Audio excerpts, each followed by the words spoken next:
आज्ञा एड तो वीडियो करा समग्र चैनल छड़ा बोलिके दिखे जाई पारी हमरा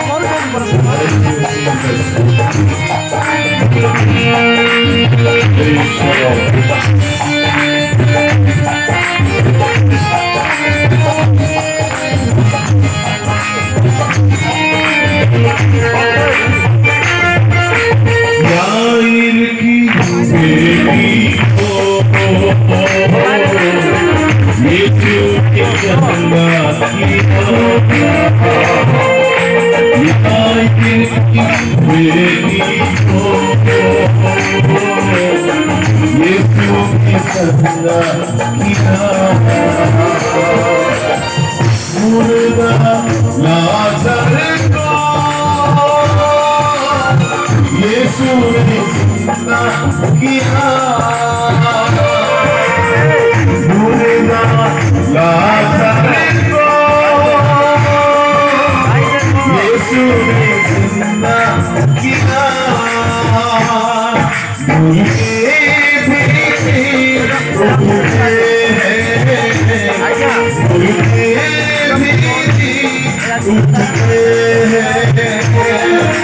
यीशु तेरे आने से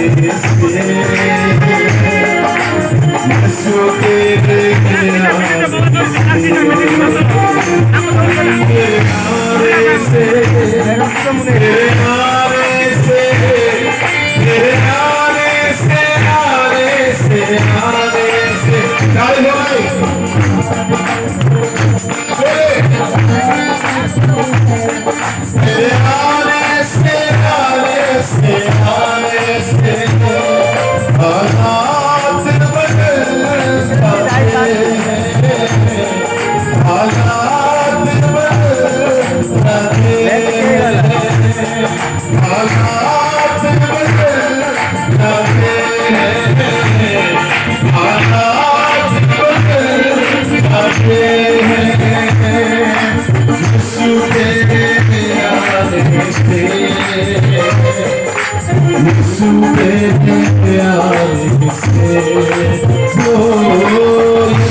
यीशु तेरे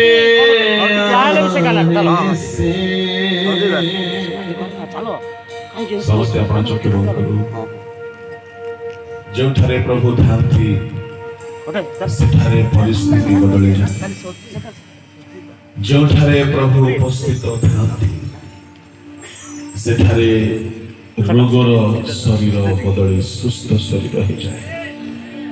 ଯେଉଁଠାରେ ପ୍ରଭୁ ଥାନ୍ତି ଅନ୍ଧର ଆଖି ଖୋଲିଯାଏ। ଯେଉଁଠାରେ ପ୍ରଭୁ ଥାନ୍ତି ଜୀବନ ଶରୀର ମନ ପରିସ୍ଥିତି ବଦଳିଯାଏ।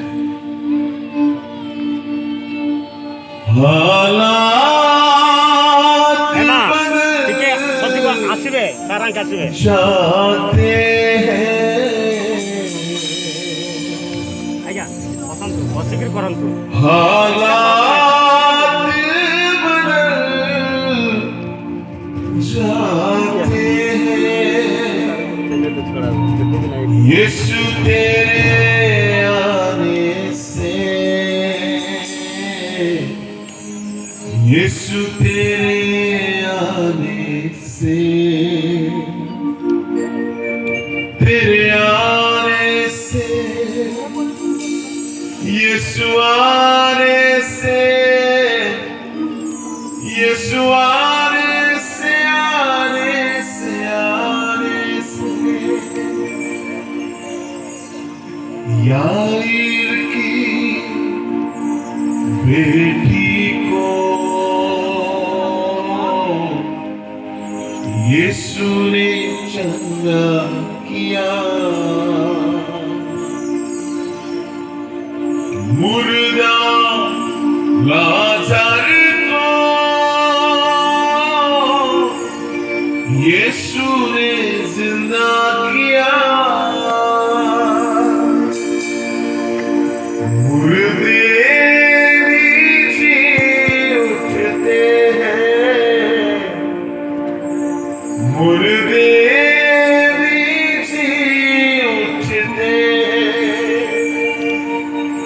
यीशु तेरे आने से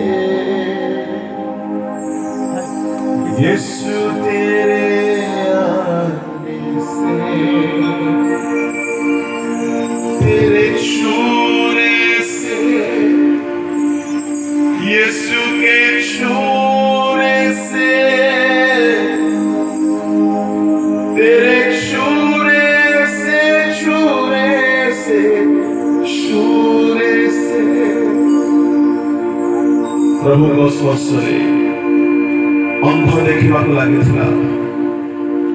जीशु को स्पर्शरे मृत जीवन पाई प्रभु को स्पर्शरे असंभव संभव हो पारी स्वर्गीय पिता एई 20तम वार्षिक महासभारे आमे छार नगण्य मनुष्य प्रभु आम द्वारा किछि होई न पारे एई सभा स्थान रे प्रभु तुम्हें वक्ता हो राजा तुम्हें गमनागमन करो प्रभु प्रत्येक हृदय को तुम्हें जानो पिता तुम स्पर्श लोके प्राप्त हेतु इस स्थान रे स्वर्ग खोला जाओ प्रभु प्रत्येक सहित ईश्वर तुम्हें हो तुम्हारा स्वर्गीय वाणी आंभ मान को शुणा दियो समस्त प्रतिबंधक जीशु नाम दूर करो एही बेलार सेवारे प्रभु तुम्हे स्वयं वक्ता होई कथा এই সকল প্রার্থনা সমস্ত গৌরব মহিমা প্রশংসা সহিত যিশুଙ୍କ নামରେ উৎসর্গ করি আমেন ସମସ୍ତେ ଉଚ୍ଚ କରତାଳରେ ପ୍ରଭୁଙ୍କୁ ଧନ୍ୟବାଦ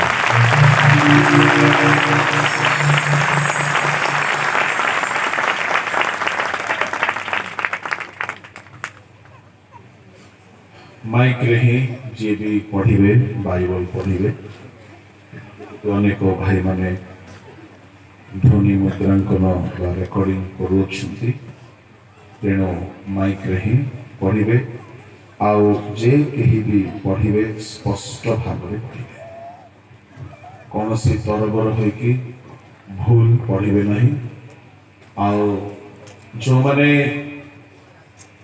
एणे तेणे चला बुला करुछंती किछि समय पाई चला बुला परंतु नहीं सुस्थिर होइकी बसी जात जेहेतु बहुत सुंदर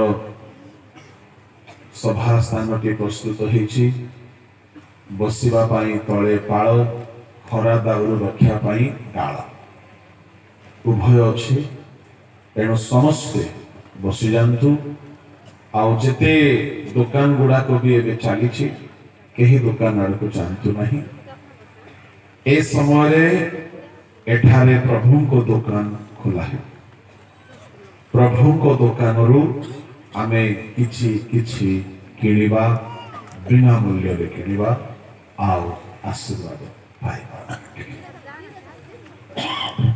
प्रकाशित 22 अध्याय ताहार 12 देखो आम्भे शीघ्र आसुअछु प्रत्येक लोकକୁ ତାହାର କର୍ମ ଅନୁସାରେ ଫଳ ଦେବାକୁ ଆମ୍ଭର ପୁରସ୍କାର ଆମ୍ଭ ସଙ୍ଗରେ ଅଛି देखो आम्भे शीघ्र आसुअछु प्रत्येक लोकକୁ ताहार कर्मानुसारे पुरस्कार देवाको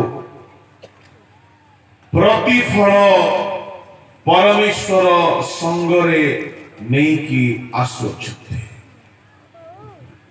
प्रभु को लोक माने आम्भ मानको प्रभु यीशु ख्रीष्ट को आगमन को धर्म शास्त्रानुसारे तिनी पर्याय आम्भे माने देखिबा को पाओ से प्रथम थर जेतेबेले आगमन करिवे सेही आगमन एक गुप्त भावरे चोर आसिला परी आगमन हेबो ताहा केवल जेउ माने आपना को प्रस्तुत करिथिबे से माने जानी पारिबे अन्य माने जानी पारिबे नहीं चक्षुर पलकरे जो माने प्रस्तुत थिबे से माने रूपांतरित हेबे आउ जो माने कबर रे थिबे से माने अक्षय अवस्था पुनरुत्थित हेबे ईश्वर लोक माने एहा प्रथम पर्याय हेबो एहार ठीक 3.5 वर्ष परे परमेश्वर दूत मानकु प्रेरण करिवे एहा आगमनर द्वितीय पर्याय अटे जहाँ आमे माथ्यू सुसमाचार रे देखिबा को पाउछु माथ्यू ताहार 13 अध्याय जहाँ को हार्वेस्ट बोली मध्य कुहा जाए 38 39 40 41 पढ़ंतु हे तो जगत भल विहल राज्य रे संतान माने बालुगा पापात्मार संतान माने जेउ शत्रु ताहा भुणिला से सयतान शस्य काटिबा समय जुगांत पुणी कटाळी सबु दूत माने अतएव बालुगा जे परि एकाठी करा जाय नियारे पोड़ा जाय जुगांत समय रे से परि घटिब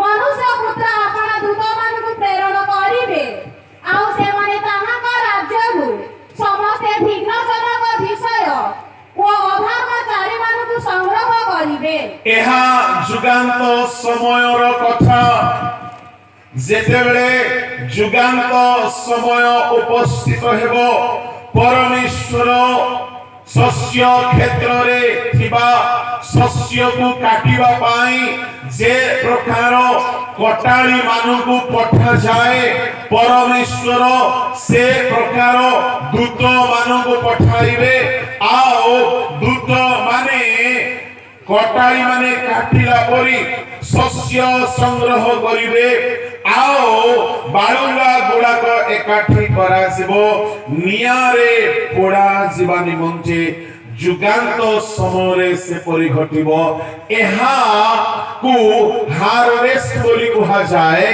बा एहा को शस्य संग्रह बोली कहा जाए एई समय रे परमेश्वर दूत मानकु पठाइबे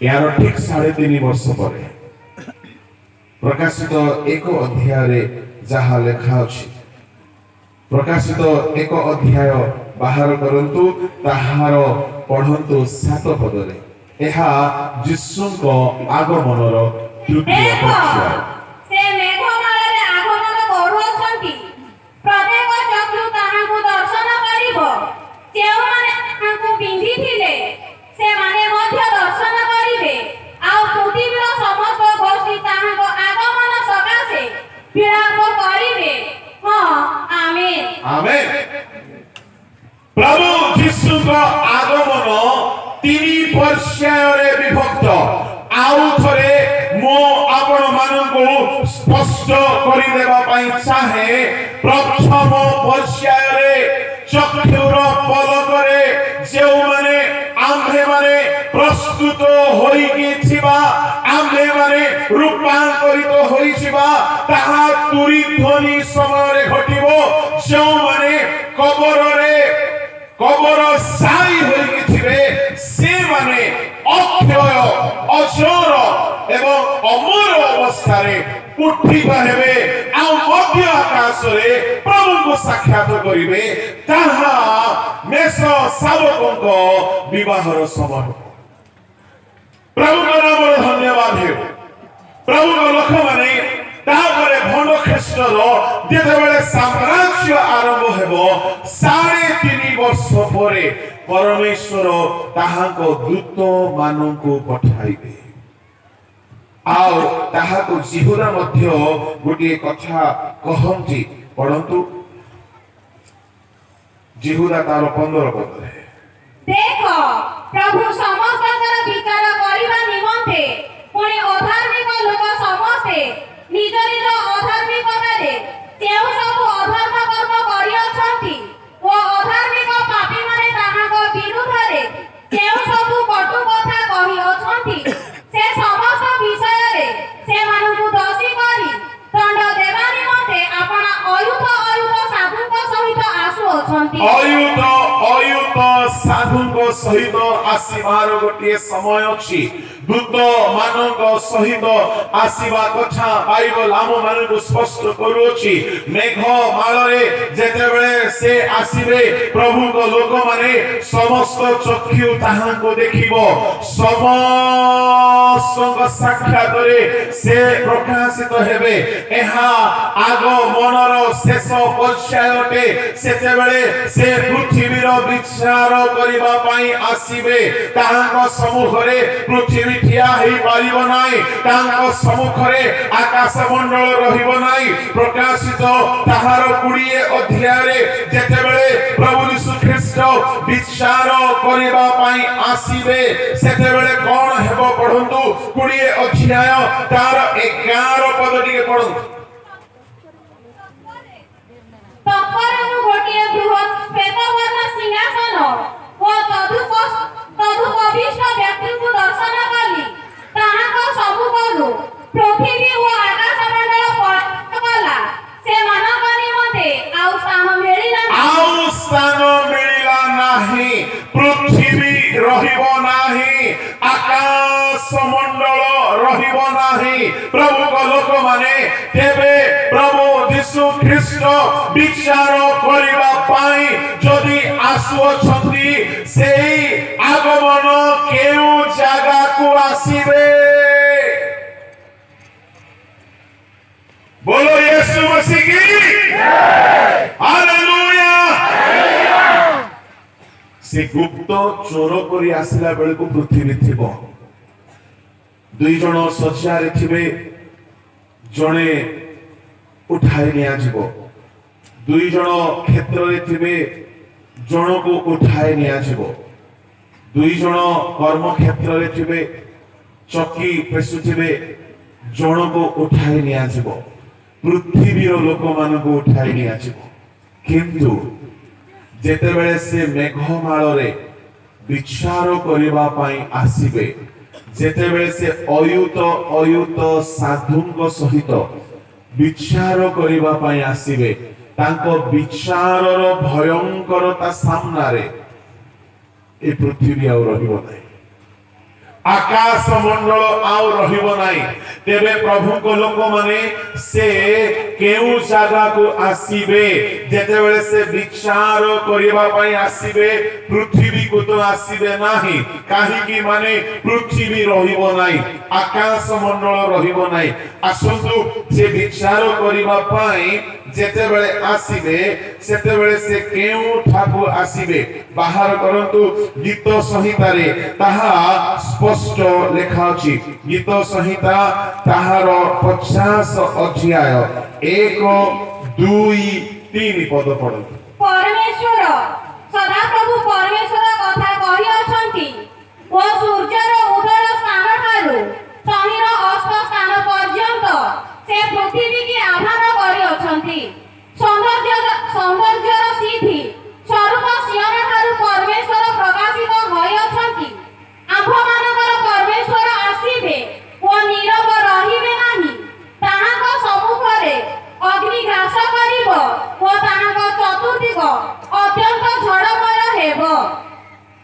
4 से अपना लोकको विचार करिबा निमन्ते उपरिष्ठ स्वर्गको ओ पृथ्वी की डाकिबे एठारे एक पदरे कुहा जाउछि सदा प्रभु परमेश्वर कथा कहि अछंती परमेश्वर कोन कहंती सूर्यर उदय स्थान ठारू तहिर अस्त स्थान पर्यंत से पृथ्वी को आह्वान करंती सूर्यर अस्त स्थान आउ उदय स्थान बोली कहिले प्रभु लोक माने पश्चिम रु पूर्व पूर्व रु पश्चिम पर्यंत परमेश्वर सेठारे लेखा अछि समुदाय पृथ्वी की आह्वान करिसंती एई आह्वान सेवा करिबा निमंते पाळकीय आह्वान नुहे एई आह्वान तळपद मानकरे जदि आमे देखो से विचार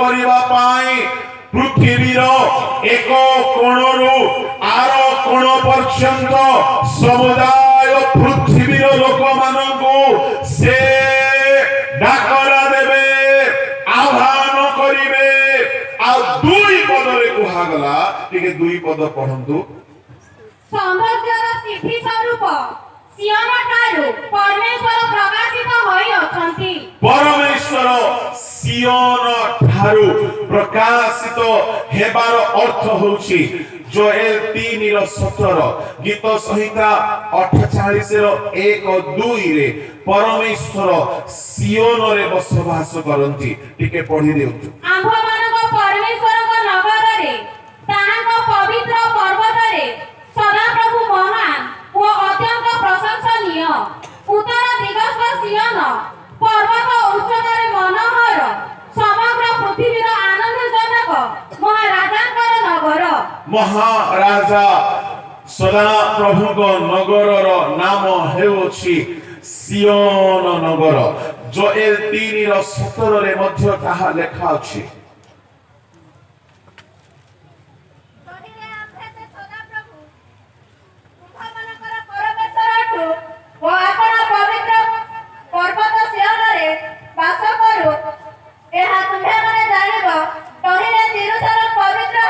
बस सियोन पर्वत रे परमेश्वर बास करती प्रभु को लोक माने सियोन तीन भाग रे विभक्त मन रखंतु आपण माने कही हेले कंफ्यूजन रे पड़िबे नाही सियोन तीन भाग रे विभक्त होते गोटे सियोन जेउठारे कि दाऊद सदा प्रभु को उद्देश्य रे एक तंबू स्थापन कले एहा इस्राएल देश रे एबे मध्ये अछि सियोन पर्वत बोली जहा कि जेरूसालेमर निकटवर्ती अटे सियोन पर्वत जहा पृथ्वी रे अछि आ सेठारे जेतेबेले दाऊद देखिले परमेश्वरଙ୍କ ପାଇଁ ବୋଲି କୌଣସି ଉପାସନାଳୟ ନାହିଁ ସମାଗମ ତମ୍ବୁ ସମ୍ପୂର୍ଣ୍ଣ ଭାବରେ ଶତ୍ରୁମାନଙ୍କ ଦ୍ୱାରା ଲୁଟିତ ହୋଇଅଛି ପ୍ରଭୁଙ୍କର ଗୌରବ କରିବା ପାଇଁ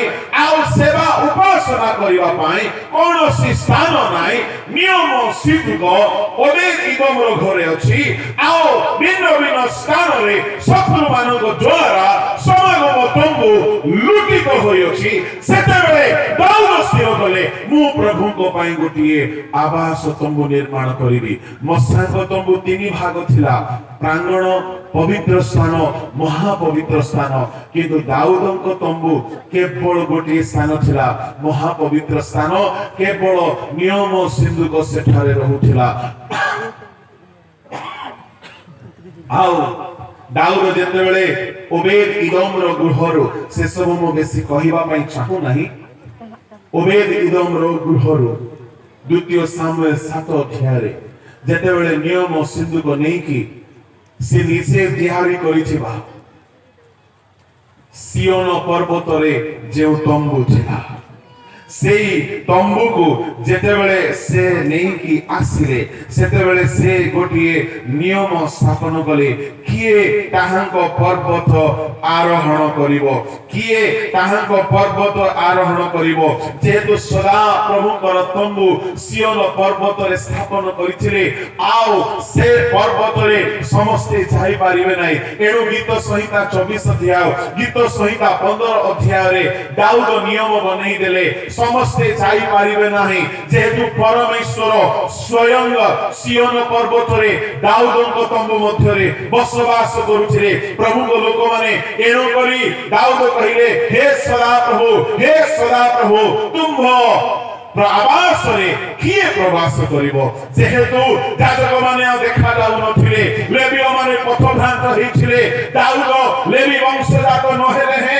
प्रभु को उद्देश्य रे उत्सर्गी होई कि प्रभु को पाई गोटे तंबू निर्माण कले नियम सिंधु काणी कि सियोन पर्वत रे रखिले एहा दुनिया रे थिबा सियोन पर्वत किंतु स्वर्ग रे गोटे सियोन पर्वत अछि एहा 2 नंबर सियोन पर्वत जहां कि आमे जोएल 3:17 रे पढिलु जहां हमें गीत संहिता 48 रो 1-2 रे पढिलु पुनी जहां आमे प्रकाशित 14 रो 1 रो मध्य देखु कि सियोन पर्वत जहां परमेश्वर बसवास करंती आ सेठाकू जीवा पाई मात्र 1,84,000 लोक ही जिबे ये पढ़ी दियंतु तत्पर मु दृष्टिपात कली आउ देख सियोन पर्वत ऊपर मेष शासक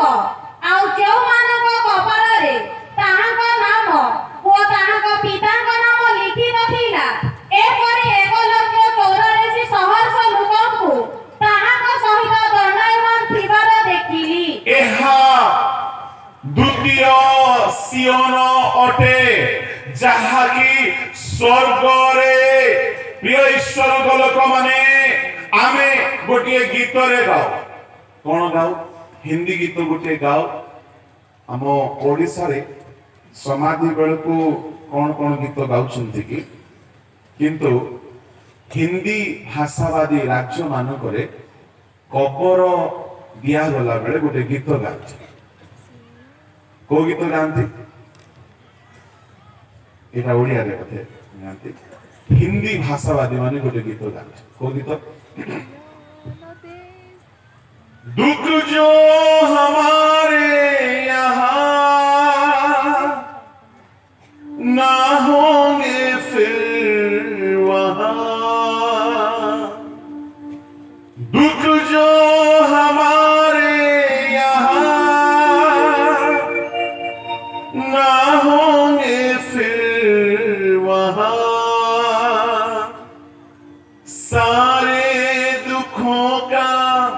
अंत होगा, सारे दुखों का अंत होगा। दुख के ये आंसू यीशु पोंछेगा, दुख के ये आंसू यीशु पोंछेगा। सियोन देश हमारा है देश, रहते हैं हम पर जाएंगे हम अपने देश। सियोन देश हमारा है देश, रहते हैं हम पर जाएंगे हम अपने देश। Hallelujah hallelujah hallelujah hallelujah hallelujah hallelujah hallelujah hallelujah. कौन सा देश? सियोन देश। स्वर्गरे गोटिए सियोन पर्वत अछि। प्रभु लोक माने आओ स्वर्गरे जे सियोन अछि से सियोनर उच्चता बहुत मन को हरण कर दिए बोली गीत लेखक लिखिछन्ति।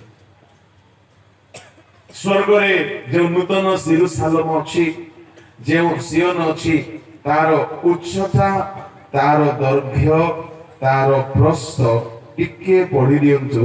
स्वर्गरे थिबा यरूशलेम नगरर शिखर प्रकाशित 21:16। नगरटी चतुष्कोणी, ताहार दैर्घ्य ओ प्रस्थ समान। से ସେହି କ୍ଷଣି ସେ ସେହି ନଳରେ ନଗରୀକୁ ମାପନ୍ତେ 12 ସହସ୍ର ତୀର ହେଲା। ସେଥିର ଦୈର୍ଘ୍ୟ ପ୍ରସ୍ଥ ଓ ଉଚ୍ଚତା ସମାନ। प्रभु को नामर धन्यवाद हो। एही पद को आम ओडिया तर्जमारे लेखागला नगर स्वर्गीय नूतन यरूशलेम नगरर माप एठारे कहा जायछि। कोन ताहार माप कहा जायछि? ओडिया रे कहा गला नगरटी चारि कोणिया। आमर गाँ माने सब चारि कोणिया नाही। आमर गाँ गुड़ा को कोन एपटे गोटे साही थिबो, सेपटे गोटे साही थिबो। जेते लंबा हे पारिला सेते लंबा थिबो। किंतु परमेश्वर स्वर्गरे गोटिए नगर निर्माण करिसंती। आओ से नगरटी हेला चारि कोणिया, चतुष्कोण। अच्छा चलो चारि कोणिया कथाटा आमको बुझा पड़ुछि, किंतु नगर को मापिला बेले ताहा केते ताहार माप हेला। ए ओडिया रे लेखा अछि 12,000 तीर हेला। मु टिके आपण मानको पई हिंदी रे आओ इंग्लिश रे पढुछि, ध्यान रे सुनतो। और वहां नगर चौकर बसा हुआ था और उसकी लंबाई चौड़ाई बराबर थी। और उसने उस गज से नगर को नापा तो 750 कोस का निकला। प्रभु को लोक माने 750 कोस, 750 कोस। जदि एहा को आमे भाग करिके मापिबा जानूचु किलोमीटर रे जदि आमे भाग करिबा तेबे पाखा पाखी 24,000 किलोमीटर। केते किलोमीटर? जो माने गणित रे पास टिके जोरे कहंतु केते किलोमीटर? अच्छा ए नगर रो लंबा केते?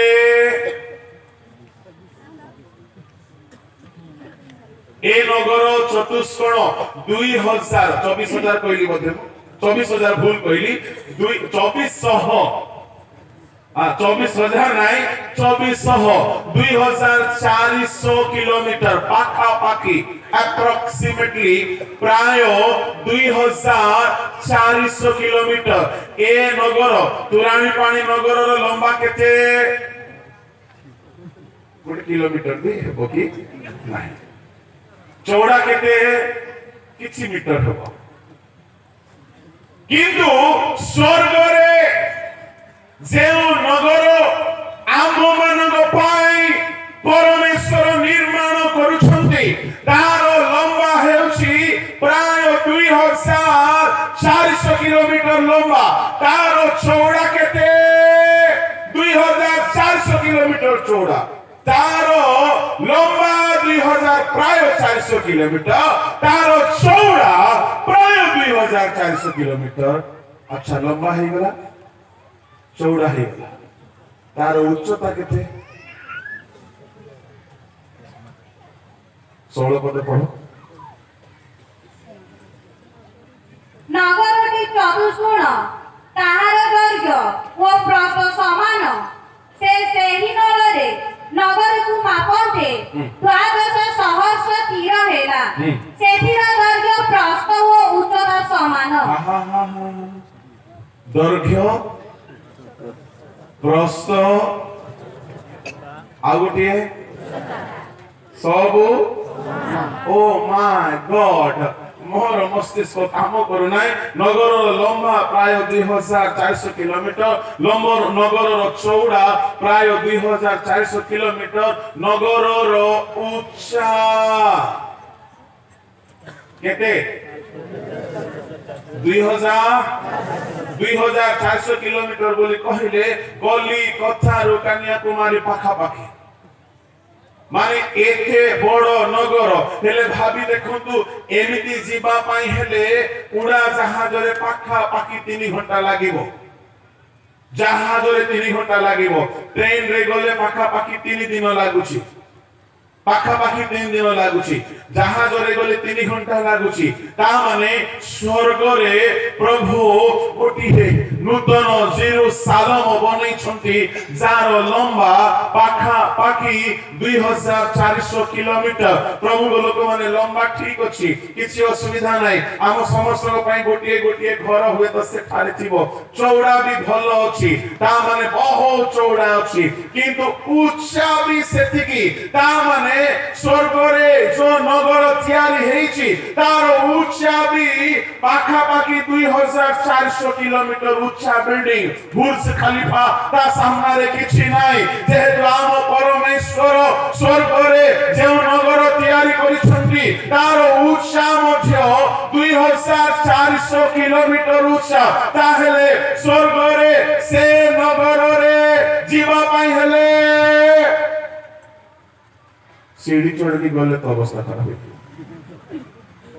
है सुनो करेंट तो से ठारे नहीं लिफ्ट सिस्टम था से नगर रे यदि एथे उच्चा नगर एणु करी गीत लेखक कहिले उच्चतारे मनोर माने इते सुंदर ताहा निर्मित होइथिबो 2400 किलोमीटर उच्चा नगर प्रभु लोक माने केमति जिवे सुनंदो आपण से जो नगर को जिवे से नगर रे जीवा पाई ए गोड़ रहिबो नाही ए हाथ रहिबो नाही चालिले हाथ गोड़र मांस बिंधिबो नाही काहे की बोली कहिले आपण को देह पाई बोली सेठारे परमेश्वर कोनोसी लिफ्ट व्यवस्था करि नाहंती सुनंदो जेउ केउ माने से नगर रे रहिबे से नगर रे रहिबा पाई हेले जेउ माने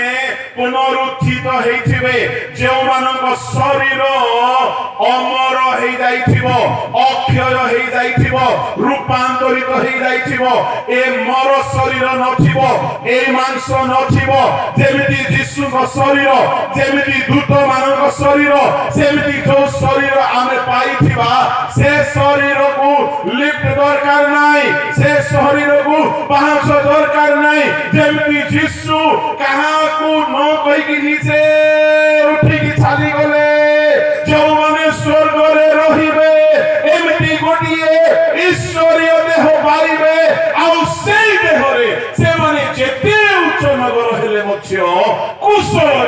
ପହଞ୍ଚି ପାରିବେ। ହାଲେଲୁୟା! ପ୍ରେଜ୍ ଦ ଲର୍ଡ! ଏଠି ଆପଣଙ୍କୁ ଘର ଅଛି କି ନାହିଁ କିଛି ଅସୁବିଧା ନାହିଁ, କିନ୍ତୁ ଆମ ବାପା ଆମ ପାଇଁ ବିଲ୍ଡିଂ ତିଆରି କରୁଛନ୍ତି। ସେଟା 5 ମହଲା ନାହିଁ କି 10 ମହଲା ନାହିଁ କି 100 ମହଲା ନାହିଁ। ସେ ବିଲ୍ଡିଂ ଲମ୍ବା ଯେତିକି, ଚଉଡ଼ା ଯେତିକି, ଉଚ୍ଚା ମଧ୍ୟ। ଆପଣଙ୍କୁ କୋଉ ମହଲା ମିଳିବ ଗଲେ ଡିସାଇଡ୍ ହେବ, କିନ୍ତୁ ଯିବା ପାଇଁ ଆଗରେ ରେଡି ଅଛ କି ନାହିଁ ସେଇଟା ଦେଖ। ଏ ଶରୀର ଯଦି ପ୍ରସ୍ତୁତ ନାହିଁ, ଆପଣ ସେ ନଗରର କଳ୍ପନା କରନ୍ତୁ ନାହିଁ। ସେ ନଗରକୁ ଅବ୍ରାହମ ଦୂରରୁ ଦେଖିଲେ ଆଉ ଖାଲି ଅଭିନନ୍ଦନ କଲେ। ସେ ନଗରକୁ ସେ ଦୂରରୁ ଖାଲି ଦେଖିଲେ, ତାହାର ସେ ଅପେକ୍ଷା କରୁଥିଲେ। ପ୍ରଭୁଙ୍କ ଲୋକମାନେ, ମୁଁ ଆପଣଙ୍କୁ କହିବା ପାଇଁ ଚାହେଁ, ଦୁନିଆରେ ଗୋଟିଏ ସିୟନ ପର୍ବତ ଅଛି, ସ୍ୱର୍ଗରେ ଗୋଟିଏ ସିୟନ ପର୍ବତ ଅଛି। ଆଉ ସେ ସିୟନ ଦୁନିଆରେ ସେମିତି ସିୟନ ପର୍ବତକୁ ଲାଗି କରି ନୂତନ ଜେରୁସାଲେମ ଥିଲା। ଧ୍ୟାନରେ ଶୁଣନ୍ତୁ, ସ୍ୱର୍ଗରେ ମଧ୍ୟ ସିୟନ ପର୍ବତକୁ ଲାଗି କରି ନୂତନ ଜେରୁସାଲେମ ଅଛି। ବୋलो ୟୀଶୁ ମसीह की। ପଡ଼ୋଶୀ ଲୋକର ଟିକେ ହାତ ଧରନ୍ତୁ, ଡାହାଣ ହାତ, ଆଉ କୁହନ୍ତୁ, ଆଜି ପ୍ରଭୁ ଆପଣଙ୍କୁ କଥା କହୁଛନ୍ତି କି ବୋଲି ପଚାରନ୍ତୁ। ହାଲେଲୁୟା, ପ୍ରେଜ୍ ଦ ଲର୍ଡ, ହାଲେଲୁୟା। ପଡ଼ୋଶୀ ଲୋକକୁ ହାତ ମିଶେଇକି କୁହନ୍ତୁ, ଆପଣ ଆଜି ବେଶୀ ଫ୍ରେଶ ଦେଖା ଯାଉଛନ୍ତି। हालेलुया, बोलो यीशु प्रभु की हालेलुया। प्रभु को नाम रो धन्यवाद हो। मु आपन को कहली सियोन बोलु बोलु स्वर्ग बोली भाबंतु नाही। सियोन स्वर्ग रे गोटे पर्वत अछि, सियोन पृथ्वी रे गोटे पर्वत अछि। तृतीय सियोन हेला जेउ माने प्रभु को सेवा करिबा निमंते आह्वान प्राप्त सेमानकु मध्य सियोन बोली कुहा जाइछि। प्रथमे पढ़ी दियंतु जिसाय भाववादी को पुस्तक रे सियोन कहिला 49 ताहार 14 पदरे सियोन एक व्यक्ति अटे। माता सियोन कहिला सदाप्रभु मते त्याग करियछंती, प्रभु मते पासरे अछंती।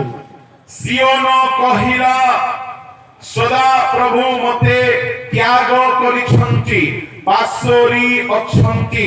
प्रभु को लोक माने सियोन ईश्वरंक सेवक माने अटंती। आत्मिक भावरे जेउ सेवक मानकु आपण बेदी रे देखोछंती, तन मध्यरु अनेक सियोन अटंती। सियोन बोली कहिले सेवक मानकु मध्य सुचाए। सियोन गीत संहिता ताहार 87 गीत ताहार 5 पद टिके पढंतु।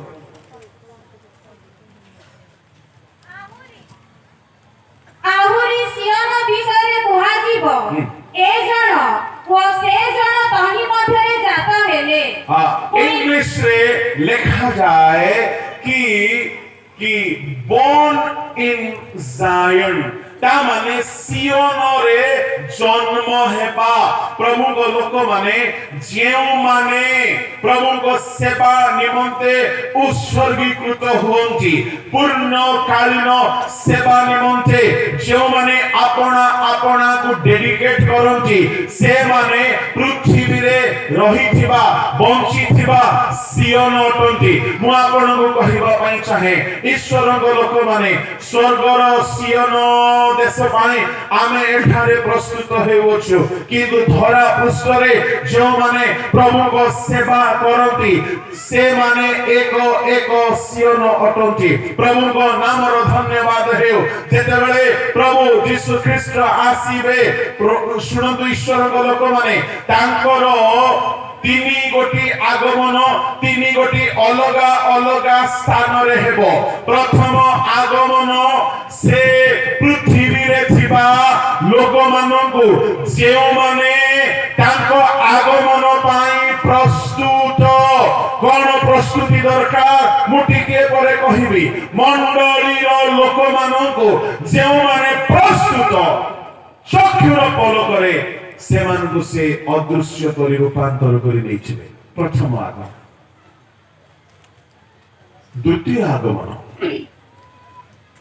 जेते बेले हेबो से जेमिति जैतून पर्वतरु जाइथिले जीशु गला बेलकु कहिथिले दूत माने आसी जैतून पर्वतरे तांको कहिथिले कोन कहिथिले शिष्य मानकु जेउ प्रकारे तुमे ताहांको जीवार देखु अछ बाहर करंतु एक अध्याय प्रेरित पुस्तक ताहार 11-12 पद बेदी उठारे से माने चीतो नामक पर्वतरु जेरुसालेमକୁ बाहुरी आसिले सेही पर्वत जेरुसालेम पाखरे गोटे विश्राम बारर बाट दूରରେ ସେମାନେ अर्थात पीतर जहन जाकुब आंद्रिय फिलिप थोमा भातरमी माथियु आलिफिंक पुत्र जाकुब उदयोगी सिमोन ओ जाकुबଙ୍କ पुत्र जिहुदा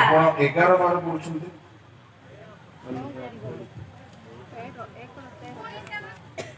ପୁଣି ସେମାନେ କହିଲେ ହେ ଗଲିଲିୟ ଲୋକେ କାହିଁକି ତୁମ୍ଭେମାନେ ଆକାଶ ଆଡ଼କୁ ଚାହିଁ ଠିଆ ହୋଇଅଛ ଏହି ଯେଉଁ ଯୀଶୁ ତୁମମାନଙ୍କ ନିକଟରୁ ସ୍ୱର୍ଗରେ ଗୃହୀତ ହେଲେ ତାହାଙ୍କୁ ତୁମ୍ଭେମାନେ ଯେଉଁ ପ୍ରକାରେ ସ୍ୱର୍ଗରୁ ଯିବାର ଦେଖିଲ ସେ ସେହି ପ୍ରକାରେ ଆଗମନ କରିବେ।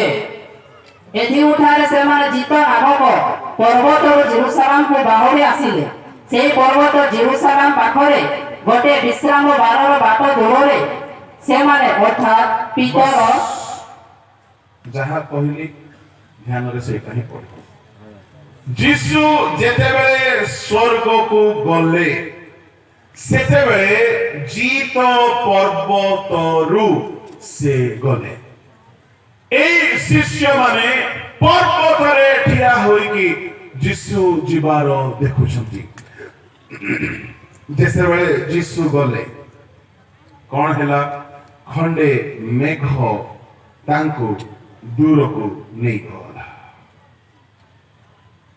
तापरे पढंतु 9 पद पढंतु से एही समस्त कथा कहिबा उतारे से माने देखु देखु से ऊर्ध्वକୁ नीत हेले आ खंडे मेघ ताहांको से मानक दृष्टि गोचरରୁ घेनी गला खंडे मेघ प्रभु लोक माने शिष्य माने ठिया एक कथा होचते मोड़ को ध्यान दियंतु समस्त जीशु ठिया होचते कथा होचते कथा सरिला खंडे मेघ आसिला आओ जीशु धीरे धीरे धीरे उठिले प्रेज द लॉर्ड हालेलुया धीरे उठिले बिना इंजिन रे बिना बैटरी रे जीशु को शरीर उठिबा लागला खंडे मेघ आसिला जीशु को ऊपर को नहीं कि चलेगला शिष्य माने अनौछंती काहे के अनौछंती ए 10 दिन भितरे 40 दिन भितरे अनेक थर दर्शन पाइछंती बोधे आउरी कोठी देखा हेबो परा दूत माने आसी कहिले 40 दिन रे बहुत देखायला एबे आओ देखा हेबो नाही से जेमिति जाईथिले एबे से चाली गले से जेमिति जाईछंती सेमति आसीले जिखरियो 14 से जेमिति जाईथिले से सेमति आसीले जिखरियो भागवती को पुस्तक 14 अध्याय बाहर करंतु आओ ताहार 4 पद पुणी से दिन पूर्व दिगरे जेरुसालेमर सम्मुखस्थ जैतून पर्वतरे ताहांकर चरण थुआ हेबो बस से प्रथम आगमन बेलको जैतून पर्वत को आसीबे नाही एहा जीशु को सेकंड कमिंग रो सेकंड फेज होते आउ थरे मु आपण मानकु स्पष्ट कराइबा पाई चाहे द्वितीय आगमन ତିନି ଭାଗରେ ବଣ୍ଟା ହୋଇଅଛି। ପ୍ରଭୁଙ୍କ ଲୋକମାନେ ଯେତେବେଳେ ପ୍ରଥମ ପର୍ଯ୍ୟାୟ ହେବ, ତୁରି ଧ୍ୱନି ହେବ, ପ୍ରଭୁ ଦେଖାଯିବେ ନାହିଁ। ଯୋଉମାନେ ପ୍ରସ୍ତୁତ ଥିବେ ଚକ୍ଷୁର ପଲକରେ ରୂପାନ୍ତରିତ ହେବେ, ମଧ୍ୟ ଆକାଶକୁ ଚାଲିଯିବେ। ଏହା ପ୍ରଥମ ପର୍ଯ୍ୟାୟ। କିନ୍ତୁ ଦ୍ୱିତୀୟ ପର୍ଯ୍ୟାୟ ସେ ଯେମିତି ଜୈତୁନ ପର୍ବତରୁ ଯାଇଥିଲେ, ସେ ସେମିତି ଜୈତୁନ ପର୍ବତକୁ ଆସିବେ। ପ୍ରଭୁଙ୍କ ଲୋକମାନେ, ମୁଁ ଆପଣମାନଙ୍କୁ ଏହା କହିବା ପାଇଁ ଚାହେଁ, ଆପଣମାନେ ସାବଧାନ ହେବା ଦରକାର। ଆଉ ଯେତେବେଳେ ସେ ତୃତୀୟ ପର୍ଯ୍ୟାୟରେ ଆସିବେ, ଗୀତ ସଂହିତା 50ରେ ଆମେ ଯାହା ଦେଖୁଥିଲୁ, ଯେତେବେଳେ ସେ ତୃତୀୟ ଥର ଆସିବେ, ସେତେବେଳେ ଯେଉଁ ମଣ୍ଡଳୀକୁ ସେ ପ୍ରଥମ ପର୍ଯ୍ୟାୟରେ ନେଇ ଯାଇଥିବେ, ସେଇ ମଣ୍ଡଳୀକୁ ସାଙ୍ଗରେ ନେଇକି ଆସିବେ। ଆଉ ସେଇ ସମୟ ସମୁଦାୟ ପୃଥିବୀ ପାଇଁ ବିଚାର କରିବାର ସମୟ ହେବ। ଏବେ ପଢନ୍ତୁ ଗୀତ ସଂହିତା 50:2-3। ସୌନ୍ଦର୍ଯ୍ୟର ସିଦ୍ଧି ସ୍ୱରୂପ ସିଂହନ ଠାରୁ ପରମେଶ୍ୱର ପ୍ରକାଶିତ ହୋଇଅଛନ୍ତି। ଆମ୍ଭମାନଙ୍କର ପରମେଶ୍ୱର ଆସିବେ ଓ ନୀରବ ରହିବେ ନାହିଁ। ତାଙ୍କ ସମ୍ମୁଖରେ ଅଗ୍ନି ଗ୍ରାସ କରିବ ଓ ତାଙ୍କ ଚତୁର୍ଦିଗ ଅତ୍ୟନ୍ତ ଝଡ଼ମୟ ହେବ। ସେ ଆପଣା ଲୋକଙ୍କୁ ବିଚାର କରିବା ନିମନ୍ତେ ଉପରିଷ୍ଟ ସ୍ୱର୍ଗରୁ ଓ ପୃଥିବୀକି ଡାକିବେ। ଯେଉଁମାନେ ବଳିଦାନ ଦ୍ୱାରା ଆମ୍ଭ ସଙ୍ଗେ ନିୟମ କରିଅଛନ୍ତି, ଆମ୍ଭର ସେଇ ସଦ୍ଭକ୍ତ ଗଣଙ୍କୁ ଆମ୍ଭ ନିକଟରେ ଏକତ୍ର କର। ପୁଣି ସ୍ୱର୍ଗ ତାହାଙ୍କର ଧର୍ମ ପ୍ରକାଶ କରିବ, କାରଣ ପରମେଶ୍ୱର ସ୍ୱୟଂ ବିଚାର କର୍ତ୍ତା। ବସ୍ ଶୋଇଯାନ୍ତୁ। ସିଓନରୁ ପ୍ରକାଶିତ ହେବେ। ଆଉ 3 ପଦରେ କୁହାଗଲା, ଆମ୍ଭମାନଙ୍କର ପରମେଶ୍ୱର ଆସିବେ। ସେ କଣ କରିବା ପାଇଁ ଆସିବେ? ଲେଖା ଅଛି 4 ପଦରେ, ସେ ବିଚାର କରିବା ପାଇଁ ଆସିବେ।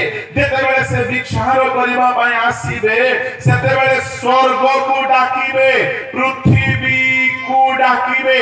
ତା ମାନେ ବିଚାର ପୃଥିବୀରେ ହେବ ନାହିଁ, ବିଚାର ସ୍ୱର୍ଗରେ ହେବ ନାହିଁ। ତା ମାନେ ପୃଥିବୀ ଛଡ଼ା, ସ୍ୱର୍ଗ ଛଡ଼ା ଗୋଟିଏ ସ୍ଥାନ ଯେଉଁଠାରେ ପରମେଶ୍ୱର ସମସ୍ତଙ୍କର ବିଚାର କରିବେ। ତେଣୁ ପ୍ରକାଶିତ 20 ଅଧ୍ୟାୟରେ ଆମେମାନେ ପଢିଲୁ ଯେ ବିଚାର କରିବା ପାଇଁ ବସିବା ବେଳେ ଆଉ ଆକାଶ ମଣ୍ଡଳ ରହିଲା ନାହିଁ, ଆଉ ପୃଥିବୀକୁ ସ୍ଥାନ ମିଳିଲା ନାହିଁ। ତା ମାନେ ପ୍ରଥମ ଆଗମନ ପୃଥିବୀର ଲୋକମାନଙ୍କୁ ନେବା ପାଇଁ ଆସିବେ, ଦ୍ୱିତୀୟ ଥର ଆସିବେ ସେ ସଂଗ୍ରହ କରିବା ପାଇଁ, କିନ୍ତୁ ଶେଷ ଥର ଆସିଲା ବେଳେ ସେ ବିଚାର କରିବା ପାଇଁ ଆସିବେ। ପ୍ରଭୁଙ୍କ ଲୋକମାନେ ବିଚାର କରିବା ପାଇଁ ଆସିଲା ବେଳେ ଅଗ୍ନିର ସହିତ ପ୍ରକାଶିତ ହେବେ। ପ୍ରଥମ ପର୍ଯ୍ୟାୟରେ ଚୋର କରି, ଦ୍ୱିତୀୟ ପର୍ଯ୍ୟାୟରେ ସେ ମେଘମାଳରେ ଆସିବେ। ଯେତେବେଳେ ବିଚାର କରିବା ପାଇଁ ଆସିବେ, ସେତେବେଳେ ତାଙ୍କ ସମ୍ମୁଖରେ 2 ପ୍ରକାର ବିଷୟ ଘଟିବ। 3 ପଦ ପଢନ୍ତୁ ଆଉ ଥରେ। ଆମ୍ଭମାନଙ୍କ ପରମେଶ୍ୱର ଆସିବେ ଓ ନୀରବ ରହିବେ ନାହିଁ। ତାହାଙ୍କ ସମ୍ମୁଖରେ ଅଗ୍ନି ଗ୍ରାସ କରିବ ଓ ତାହାଙ୍କର ଚତୁର୍ଦିଗ ଅତ୍ୟନ୍ତ ଝଡ଼ମୟ ହେବ। ସେ ଆସିଲା ବେଳେ ଅଗ୍ନି ସହିତ ଆସିବେ। ତାଙ୍କ ସମ୍ମୁଖରେ ଲେଖା ଅଛି, ତାହାଙ୍କ ସମ୍ମୁଖରେ ଅଗ୍ନି ଗ୍ରାସ କରି ଚାଲିବ। ଆମେ ଗୀତ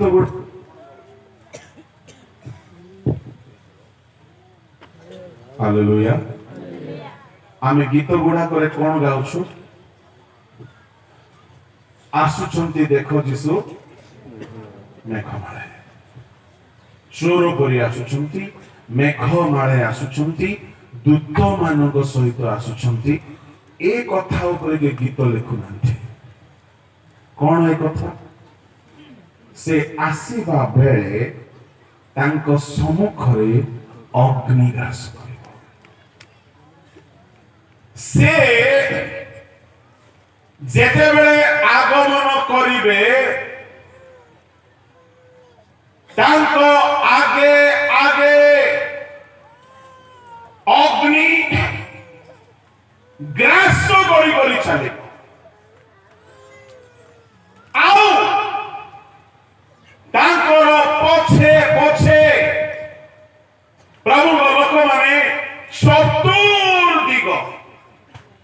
ଝଡ଼ମୟ ହେବ। ପ୍ରଭୁ ଯୀଶୁ ଆସିବା ବେଳେ କେଉଁ ସମୟରେ ତାଙ୍କର ଆଗରେ ଆଗରେ ଅଗ୍ନି ରହିବ। ଏହା କି ପ୍ରକାରର ଅଗ୍ନି ଅଟେ ଏହାକୁ ସ୍ପଷ୍ଟ ଭାବରେ ବୁଝିବା ଦରକାର। ଏହାକୁ ବୁଝିବା ପାଇଁ ହେଲେ ଆମମାନଙ୍କୁ ପାଉଲଙ୍କର ଲେଖାର ସାହାଯ୍ୟ ନେବାକୁ ପଡ଼ିବ। ପ୍ରଥମ କରିନ୍ଥୀ ତାହାର 3 ଅଧ୍ୟାୟ ଆଉ ତାହାର ପଢ଼ନ୍ତୁ 13 ପଦ 14। ତାହା ହେଲେ ପ୍ରତ୍ୟେକ ଜଣର କର୍ମ କି ପ୍ରକାର ତାହା ପ୍ରକାଶ ପାଇବ, କାରଣ ସେଦିନ ତାହା ପ୍ରକାଶ କରିବ, ଯେଉଁ ସେଦିନ ଅଗ୍ନି ସହିତ ପ୍ରକାଶିତ ହେବ। ଟିକେ ରହିଯାନ୍ତୁ। ଆସୁଛନ୍ତି ଦେଖ ଯୀଶୁ। ମେଘମାଳେ ଆମେ ସବୁ ଗାଉଛୁ। କେହି ଜଣେ ଲେଖୁନାହାନ୍ତି କାହିଁକି ଅଗ୍ନି ସହିତ ଆସିବ। ଏ ମେଘମାଳଟା ବହୁତ ଚର୍ଚ୍ଚିତ କଥା ଅଟେ, କିନ୍ତୁ ଏହା ଗୋଟିଏ ପର୍ଯ୍ୟାୟ ଅଟେ।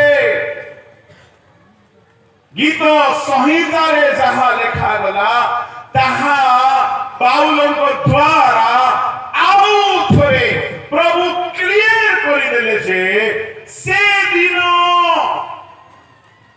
କାହା ସହିତ ପ୍ରକାଶିତ ହେବ। 13 ପଦ ପଢ଼ନ୍ତୁ। ତାହା ହେଲେ ପ୍ରତ୍ୟେକ ଜଣର କର୍ମ କି ପ୍ରକାର ତାହା ପ୍ରକାଶ ପାଇବ, କାରଣ ସେଦିନ ତାହା ପ୍ରକାଶ କରିବ, ଯେଉଁ ସେଦିନ ଅଗ୍ନି ସହିତ ପ୍ରକାଶିତ ହେବ। बोलो यीशु प्रभु की।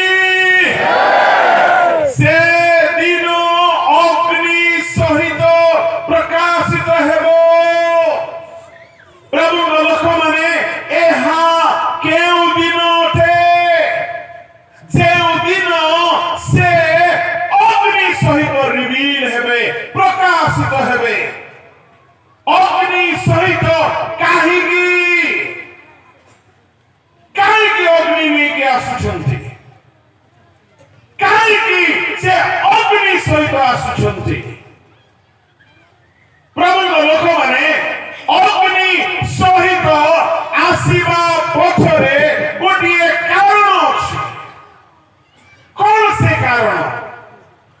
से कारण जानिबा पाई हेले पढंतु। से कारण होछि 12 पद को मिसाई के 13 पद को पढ़ंतु बुझा पड़िଯିବ। କିନ୍ତୁ ଯଦି କେହି ସେ ଭିତ୍ତିମୂଳ ଉପରେ ସୁନା, ରୂପା, ବହୁମୂଲ୍ୟ ପଥର, କାଠ, ଘାସ ବା ଛଣ ନେଇ ନିର୍ମାଣ କରେ, ତାହାହେଲେ ପ୍ରତ୍ୟେକ ଜଣର କର୍ମ କି ପ୍ରକାର ତାହା ପ୍ରକାଶ ପାଇବ, କାରଣ ସେଦିନ ତାହା ପ୍ରକାଶ କରିବ, ଯେଉଁ ସେଦିନ ଅଗ୍ନି ସହିତ ପ୍ରକାଶିତ ହେବ। ଆଉ ପ୍ରତ୍ୟେକ ଲୋକର କର୍ମ କି ପ୍ରକାର ସେ ଅଗ୍ନି ପରୀକ୍ଷା କରିବ। ଓହୋ, से दिन विचार दिन अग्नि परीक्षा करिव। समस्या कहतु मो सहित कहतु अग्नि परीक्षा करिव। काहाकु परीक्षा करिव? काहाकु परीक्षा करिव? एठारे बहुत स्पष्ट कुहागला। जानिछंती काहाकु परीक्षा करिव? देखो आमे शीघ्र आसुछु प्रत्येक कर्मर पुरस्कार देबा पाई। पुरस्कार जेबे भी दिया जाए, क्रिकेट रे दिया जाओ, फुटबॉल रे दिया जाओ, बा अन्य कौनसी खेल रे दिया जाओ, बा चर्च भीतर हेउथिबा कौनसी कंपटीशन रे दिया जाओ, दिया जीवा आगरु परीक्षा करा जाए, सेमान को जज करा जाए। परमेश्वर जेतेबेले विचार करिबा पाई आसीबे अग्नि सहित आसीबे। अग्नि सहित जो आसीबे बोली कहा गला। सुनंतु अग्नि सहित आसीबे जे अग्नि द्वारा से परीक्षा करिबे लेखा अछि। प्रत्येक लोकर कर्म की प्रकार ता माने ए अग्नि आमर कर्मर परीक्षा करिब काहर परीक्षा करिब कर्मर कर्मर परीक्षा करिब प्रभु लोक माने एठारे बहुत सुंदर आहुरी स्पष्ट भाव रे कहा जाईची केमती परीक्षा हबो मु आपण मानकु ताहा स्पष्ट करिवा पाई चाहिबी टिके 9 पदरु पढंतु कारण तुमे माने ईश्वरक सहकर्मी तुमे माने ईश्वरकर क्षेत्र ईश्वरक गृह 9 पदरु पढंतु कहि खाली 9 पद नै मते तो ईश्वरक अनुग्रह अनुसारे मु जने बुद्धिमान गृह निर्माणकारी तुल्य भित्ति मूल स्थापन करिअछि अन्य जने ताहा ऊपर निर्माण करूअछि किंतु प्रत्येक लोक ताहा ऊपर किपरि निर्माण करूअछि से संबंधरे सावधान हेउ कारण जे भित्ति मूल स्थापित होइअछि ताहा व्यतीत अन्य भित्ति मूल केहि स्थापन करि पारे नाही सेहि भित्ति मूल यीशु ख्रीष्ट किंतु जदि केहि सेहि भित्ति मूल ऊपर सोना रूपा बहुमूल्य पत्थर काठ घास वा छण देई निर्माण करे ताहाले प्रत्येक जनर कर्म की प्रकार तुमे माने ईश्वरंको गृह समस्ते कहतो आंधे माने ईश्वरंको गृह पड़ोसी लोकर हाथ धरि कि कहतो आपण ईश्वरंको गृह रेसलो आपण के होतंती वाह एले आपण गोटिए गोटिए घर प्रभु लोक माने एक घर निर्माण करिबा पाई एठारे दुई भागरे काम को भाग बंटा करा जाइछि केते भागरे दुई भागरे सुनंतु प्रथम भाग भित्तिमूल द्वितीय भाग भित्तिमूलर उपरर संपूर्ण निर्माण ध्यान रे सुनिबे तो लाभ होबो आपण पाउल कहिले जदि गोटिए गोटिए विश्वासी गोटिए गोटिए घर अटंती तेबे मु पाउल से मानको जीवन को घर भाबरे गड़िबा पाई हेले प्रथम रे फाउंडेशन पकाइबा को पड़िबो आ मु प्रत्येक करिन्थिय मंडलीर लोक मानकर जीवन को ईश्वरकर घर भाबरे गड़िबा पाई हेले जो फाउंडेशन बा भित्ति मूल पकाइबा दरकार मु ताहा पकाई साचे को भित्ति मूल से भित्ति मूल हेउछंती यीशु ख्रीष्ट प्रेज द लॉर्ड हेले भित्ति मूल घरर छात ऊपर थाए ना तळे थाए तळे थाए भित्ति मूल बहुत मजबूत थाए पाउल कहिले मु जेते बेले करिन्थी शहर को गली पूरा शहर रे के यीशु को जानि नथिले पूरा शहर विषादी शहर थिला आ सुनंतु भित्ति मूल बसाइबा पाई कोन करा जाय प्रभु को लोक माने केबे हेले माटी न खोली की भित्ति मूल पका जाए कि नहीं पाउल कोन कोले भित्ति मूल बनाइबा स्पेशलिस्ट मिस्त्री होछंती पाउल भित्ति मूल बसाइबा स्पेशलिस्ट मिस्त्री होछंती पाउल ता माने जणे जदि भित्ति मूल बसाइबा काम करिवो प्रथमे खोला खोली करिवो खोलिला परे गोटिए मापरे खोलिवो बेसी खोलिवो नै खोलिले मध्य भित्ति मूल खराब हेजिवो मापरे खोलिवो पाउल भलो भाबरे जानंती केउ मापरे खोलिबा दरकार सुनंतु सुनंतु सुनंतु पाउल खोलिबा आरंभ कले सुनंतु माटी को बाहर करिले जाई कि से जगह रे भित्ति मूल रे रखा जाई पारिबो आपन को जीवन रे अनेक पाप थिला जेते बेले कौनसी ना कौनसी प्रभु को दास आसिकी सुसमाचार देले प्रचार कले आपण को जीवन रो आपण पाप को बाहर कर दिया गला सुसमाचार सुनिबा द्वारा वाक्य सुनिबा द्वारा प्रचार सुनिबा द्वारा आपण को जीवन रे जेते पाप थिला खोली की बाहर गला परी सुसमाचार सुनिला परे आपण माने मन परिवर्तन कले बाहर हे गला सब अदरकारी जिंस जे हृदय रे माटी परी अनेक पाप थिला से पाप छाड़ी देले मद छाड़ी देले व्यभिचार छाड़ी देले असुचिता छाड़ी देले आउ हृदय रे एबे से पाप जागा रे किए आसिकी रही गले हालेलुया हालेलुया आज्ञा नो खोली की केबे हेले भित्ति मूल स्थापन हेबो की हेबो ना जदि केही एठारे अछ खोली खोली निज हृदय पाप जदि तुमे बाहर करी ना जीसु आसिकी भित्ति मूल हेकी रहिबे ना पाउलो जुआड़े गले सुसमाचार प्रचार कले आउ लोके जीसु को ग्रहण कले जेउ दिन लोके जीसु को ग्रहण कले से दिन भित्ति मूल पड़ी एनु पाउल कहिले मु भित्ति मूल बने बने की छालिली सुनो ए गारे मु जा इतिहास सुनिछि जने प्रभु को दास आसिले सेरंग राइट तो सेरंग आसिले तो गाब्रिएल लिमा बोली कि मु सुनिछि से आसिले ए गां पूरा अंधकार रे पूर्ण था किंतु से प्रभु को दास फाउंडेशन पकेइबा लोक से खोला खोली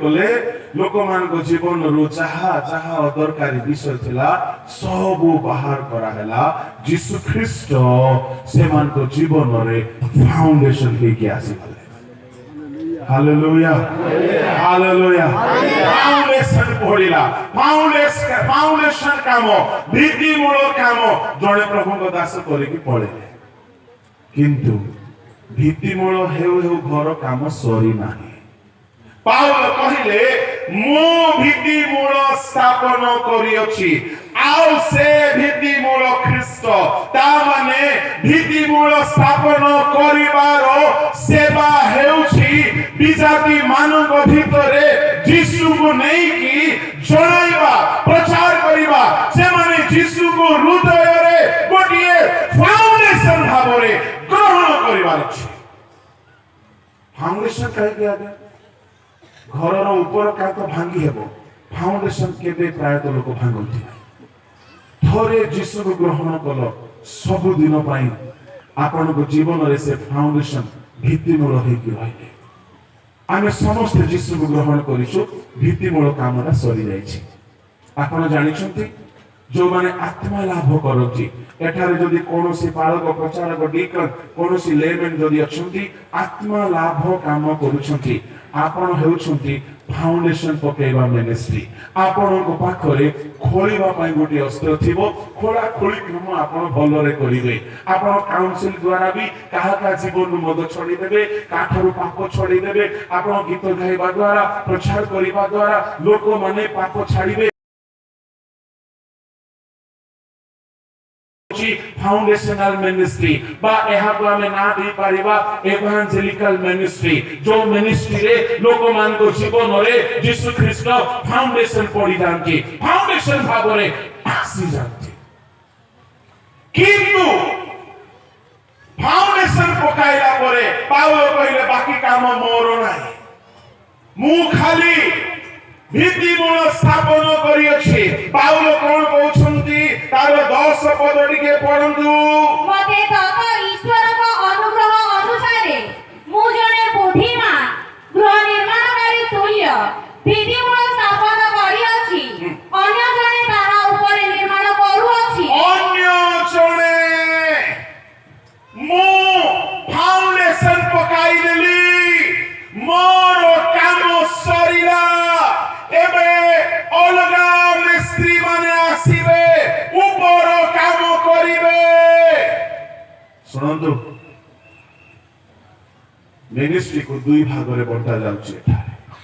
ଗୋଟିଏ ହେଉଛି ଆତ୍ମା ଲାଭ ବା ଫାଉଣ୍ଡେସନ ମିନିଷ୍ଟ୍ରି, ଆଉ ଗୋଟେ କଣ, ଏ ଲାଭ ହୋଇଥିବା ଆତ୍ମାକୁ ଧୀରେ ଧୀରେ ଧୀରେ ଧୀରେ ଯୀଶୁଙ୍କ ପରି ପବିତ୍ର କରିବା। फाउंडेशन पड़ीगले घर काम सरी नाही। शुणु, एठारे फाउंडेशन मु पकाई नाही, एठारे फाउंडेशन आमे किए पकाई ना हो, एठारे जड़े प्रभु को दास आसिकी फाउंडेशन पकाइले आमे एठारे मिली मिसिकी कोन करूछु, से फाउंडेशन ऊपर जड़े इटा रखुची, जड़े सीमेंट रखुची, जड़े गुंडो मारुची, जड़े थापी तलुची, जड़े सीमेंट मारुची, जड़े चूनो मारुची। आमे जड़े फाउंडेशन पकाई रहिथिबा भित्ति मूल ऊपर आमे गृह निर्माण करूछु, लोक मानकु सजाडुछु। एणु करी शुणंतु, प्रभु को लोक माने मिनिस्ट्री को मुख्यतः दुई भाग रे बंटा जाईछि। एठारे कोन आत्मा लाभर सेवा, द्वितीय रे आत्मा को सिद्ध करिवार सेवा, foundational ministry and perfection ministry. मु आपनको कहिबा पई चाहे, जदि जणे आसीकी ए गारे आत्मा लाभ करि न थान्ते, ए अंचल रे काम हेइ न थान्ता, आज एते बड़ समावेश हेइ न थान्ता। पाउल कहिले, मु भित्ति मूल स्थापन करिछि, अन्य माने से भित्ति मूल ऊपरे कोन करूछो सावधान। प्रत्येक मिनिस्ट्री को अग्नि रे परीक्षा करा जीवो। भित्ति मूल ख्रीष्ट, भित्ति मूल ख्रीष्ट, किंतु फाउंडेशन ऊपरे किए को प्रकार घर तैयारी करछि। शुणु, एबे मोर असल प्रचार आरंभ हैला। Hallelujah, hallelujah. मो काली ही टाइम देखि कि भाबिली, एमाने गोटे भूल लोक को 3 घंटा धरि दैछथि। Praise the Lord. कार्यसूची रे 10टा रु गुटे जाई दैछथि। Praise the Lord. जाहो बहुत दिन पर गोटे महासभा एते रंगण लोक मान को देखिले, जो माने कि वाक्य रंगण, जो माने कि अध घंटा सुनी कि खुशी हेबा को चाहथि। आ मु मध्य सेमिति ही लोक एले केते जगह रे हमको मपा मपी कंटा कंटी करी कि एते कम देउ देउ हमर फॉर्मेट टिके चेंज ही जाई छै। Hallelujah, praise the Lord. बोलो यीशु प्रभु की जय। सुनंतु, एबे प्रसंग आरंभ हैला। कोन प्रसंग आज्ञा? भित्ति मूल तो ठीक अछि, भित्ति मूल ऊपरे 5 प्रकारर धातु। कोन कोन से धातु? 5 वा 6 प्रकारर। 12 पद पढुंतु। कारण जे भित्तिमूल स्थापित होइछि ताहा व्यतीत अन्य भित्तिमूल के स्थापन करि पारे नाही, से भित्तिमूल यीशु ख्रीष्ट। किंतु जदि केही से भित्तिमूल ऊपरे सोना रूपा बहुमूल्य पत्थर काठ घास बा छण दे निर्माण करे, ताहारे प्रत्येक जनर कर्म की प्रकार ताहा प्रकाश पाइब, कारण से दिन ताहा प्रकाश करिब, जेनु से दिन अग्नि सहित प्रकाशित हेब। आउ प्रत्येक लोकर कर्म की प्रकार से अग्नि परीक्षा करिब। भित्तिमूल ऊपरे केतेक प्रकारर धातु रे घर तैयारी। 1 सोना, 2 रूपा, 3 बहुमूल्य पत्थर, 4 काठ, 5 घास, 6 छण। आपणकर घर केउथिरे तैयारी? ए 6 प्रकारर धातु को आमे 2 भाग रे देखि पारिबा। कोन कोन 2 भाग? गोटे हैला निया रे पड़िबो नाही, आउ गोटे हैला निया रे पड़िबो। कोन कोन निया रे पड़िबो नाही? आपण माने कहंतु, सोना पड़िबो कि रूपा, बहुमूल्य पत्थर? ए 3टी धातु जदि आपणक घर अटे ताहले ताहा पड़िब नाही। कौन पड़ी जीव काठ घास बा छण मु आपन को प्रथमे ये काठ घास आउ छण कथा टिके कहबे प्रभु को लोक माने काठ भित्तिमूल जदि ख्रीष्ट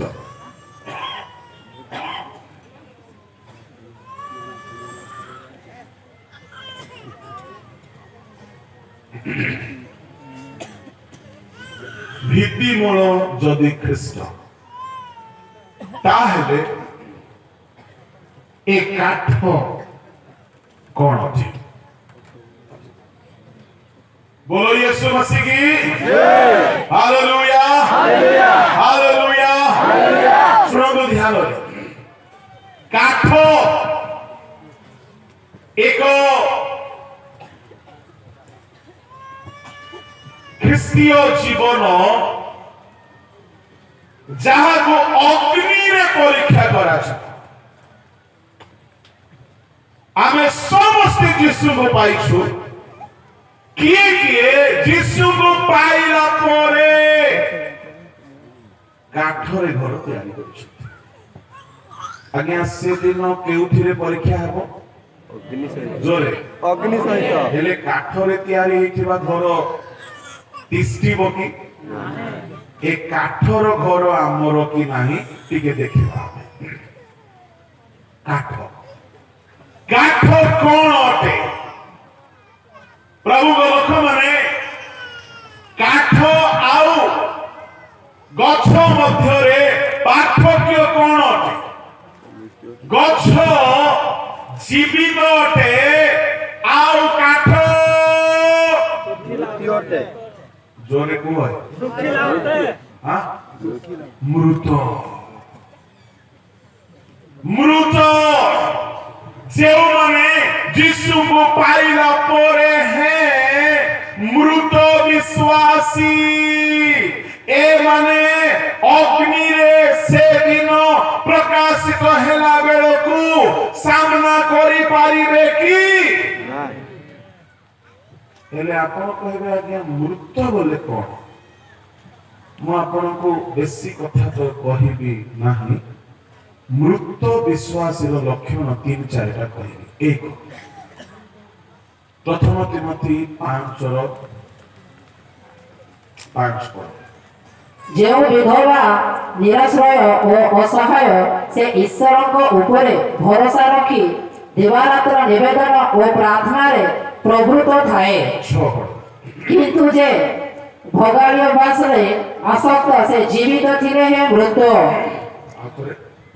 किंतु जे भोग विलास रे आसक्त जे भोग विलास रे आसक्त से जीवित थिले हैं मृत ए होची काठ यीशु को पाइला किंतु भोग विलास छाड़िला मु गोटे सभा को जाइथिली सभा रे प्रबल भीड़ एमती आठ के भीड़ अधिक हो किंतु सभा रो बाहरी गला बेले खैनी दुकान भी अछि दुकान खैनी दुकान सब अछि ता माने वाक्य भी चलीछि भोग विलास भी ए माने यीशु को पाइला परे घर कोउथि तैयारी करछन्ती काठ जोरे काठ ऊपर हां भोग विलास थरे सोलोमन महांती बाबू छिले बड़मारे बदे समाधि हेचिला आउ सभा गला बेलको से मते कहले पास्टर बाबू एठी हमर सभार पोस्टर लागि छि किंतु ता साइड टिके देखो तो कोन लागि छि कोन हे भगवान इस्तफा दे ऑपेरा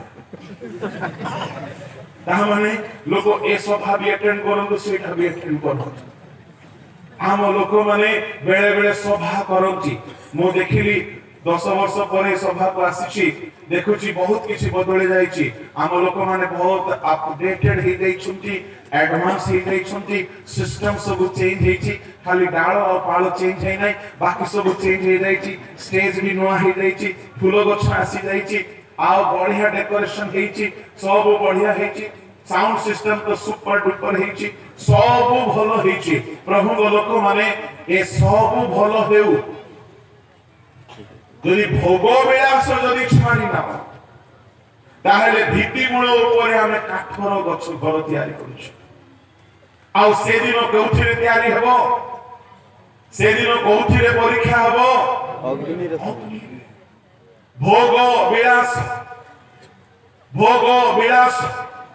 ଯଦି ଆମ ଜୀବନରୁ ଦୂର ହୋଇନାହିଁ ଆମେ ମୃତ କାଠ ଅଟୁ ଯୀଶୁଙ୍କୁ ପାଇକି ଆମେ ମରିଛୁ ଯୀଶୁକୁ ଗ୍ରହଣ କଲା ପରେ ବି ମୃତ ଜୀବନ ଏହା ଏକ ପ୍ରକାରର ମୃତାବସ୍ଥା କାଠର ପରିଚୟ ଦ୍ୱିତୀୟ ମୃତାବସ୍ଥା ମୁଁ ଆପଣଙ୍କୁ କହିବି ବାହାର କରନ୍ତୁ ଲୁକ ସୁସମାଚାର ସେଠାରେ ଲୁକ ତାହାର 15 ଅଧ୍ୟାୟରେ ବାପା କହୁଛନ୍ତି ମୋର ପୁଅ ମରିଥିଲା ବଞ୍ଚିଲା 15 ଅଧ୍ୟାୟ ତାହାର 32 ପଦ ପଢ଼ନ୍ତୁ କିନ୍ତୁ ଏଇ ଯେ ତୋହର ଭାଇଟି ମୃତ ହୋଇଥିଲା ପୁନର୍ବାର ବଞ୍ଚିଲା ହଜି ଯାଇଥିଲା ଆଉ ମିଳିଲା ସେଇ ହେତୁରୁ ଉତ୍ସବ ଓ ଆନନ୍ଦ କରିବା ଉଚିତ ଥିଲା ମୃତ ଜୀବନ କଣ ଅଟେ ଅପବ୍ୟୟୀ ପୁତ୍ର ଶୁଣନ୍ତୁ ପ୍ରିୟ ଈଶ୍ୱରଙ୍କ ଲୋକମାନେ ବାପାଙ୍କ ଘରରୁ ଦୂରକୁ ଚାଲିଯିବା ଯୋଉମାନେ ନୋଟ କରୁଛନ୍ତି ନୋଟ କରନ୍ତୁ ମୃତ ଜୀବନ ହେଉଛି ଭୋଗ ବିଳାସରେ ଆସକ୍ତ ଜୀବନ ମୃତ ଜୀବନ ହେଉଛି ବାପାଙ୍କ ଗୃହରୁ ଦୂରକୁ ଚାଲିଯିବା ଆଜି ଅନେକ ଚର୍ଚ୍ଚରୁ ଦୂରରେ ଅଛନ୍ତି ପ୍ରାର୍ଥନାରୁ ଦୂରରେ ଅଛନ୍ତି ବାଇବଲ ଷ୍ଟଡିରୁ ଦୂରରେ ଅଛନ୍ତି ପ୍ରଭୁଙ୍କ ସାନ୍ନିଧ୍ୟରୁ ଦୂରରେ ଅଛନ୍ତି ଆଜି ମହାସଭା ହେଉଛି ବୋଲି ହୁଏତ ସଭା ଟିକେ ବୁଲିବା ପାଇଁ ଆସି ଯାଇଥିବେ କିନ୍ତୁ ବ୍ୟକ୍ତିଗତ ଭାବରେ ସେମାନେ ପ୍ରଭୁଙ୍କ ଠାରୁ ଦୂରରେ ଯଦି ଆପଣ ଦିନେ ପ୍ରଭୁଙ୍କୁ ପାଇଥିଲେ ଫାଉଣ୍ଡେସନ ତିଆରି ହେଇଥିଲା କିନ୍ତୁ ଆଜି ଯଦି ଆପଣ ପ୍ରଭୁଙ୍କ ଠାରୁ ଦୂରରେ ବାପା କଣ ବୋଲି କହୁଛନ୍ତି ମୋର ପୁଅ ମୃତ ଏ ଦୂରକୁ ଯାଇଥିବା ପୁଅ ଫେରି ଆସିଲେ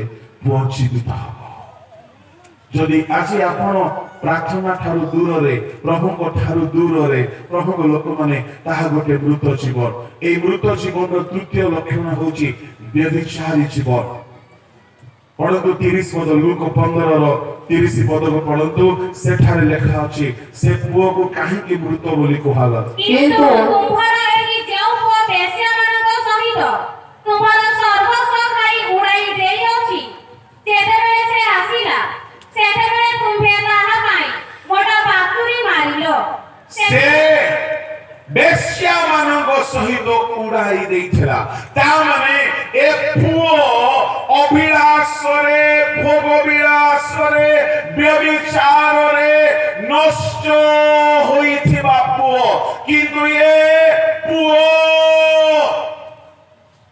କିଏଟେ ସମସ୍ତେ କୁହନ୍ତୁ ପୁଅ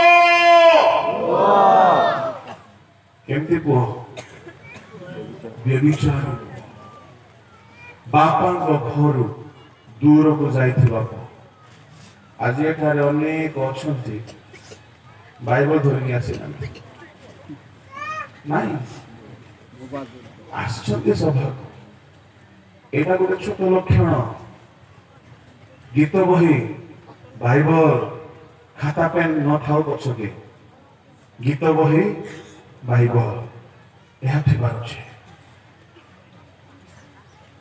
ପ୍ରଭୁଙ୍କ ଲୋକମାନେ ଏ ପୁଅ ଅଟେ ବ୍ୟଭିଚାର କରୁଛି ବେଶ୍ୟାମାନଙ୍କ ସାଙ୍ଗରେ ଭୋଗ ବିଳାସରେ ଆସକ୍ତ ପୁଅ କିନ୍ତୁ ମୃତ ଅଟେ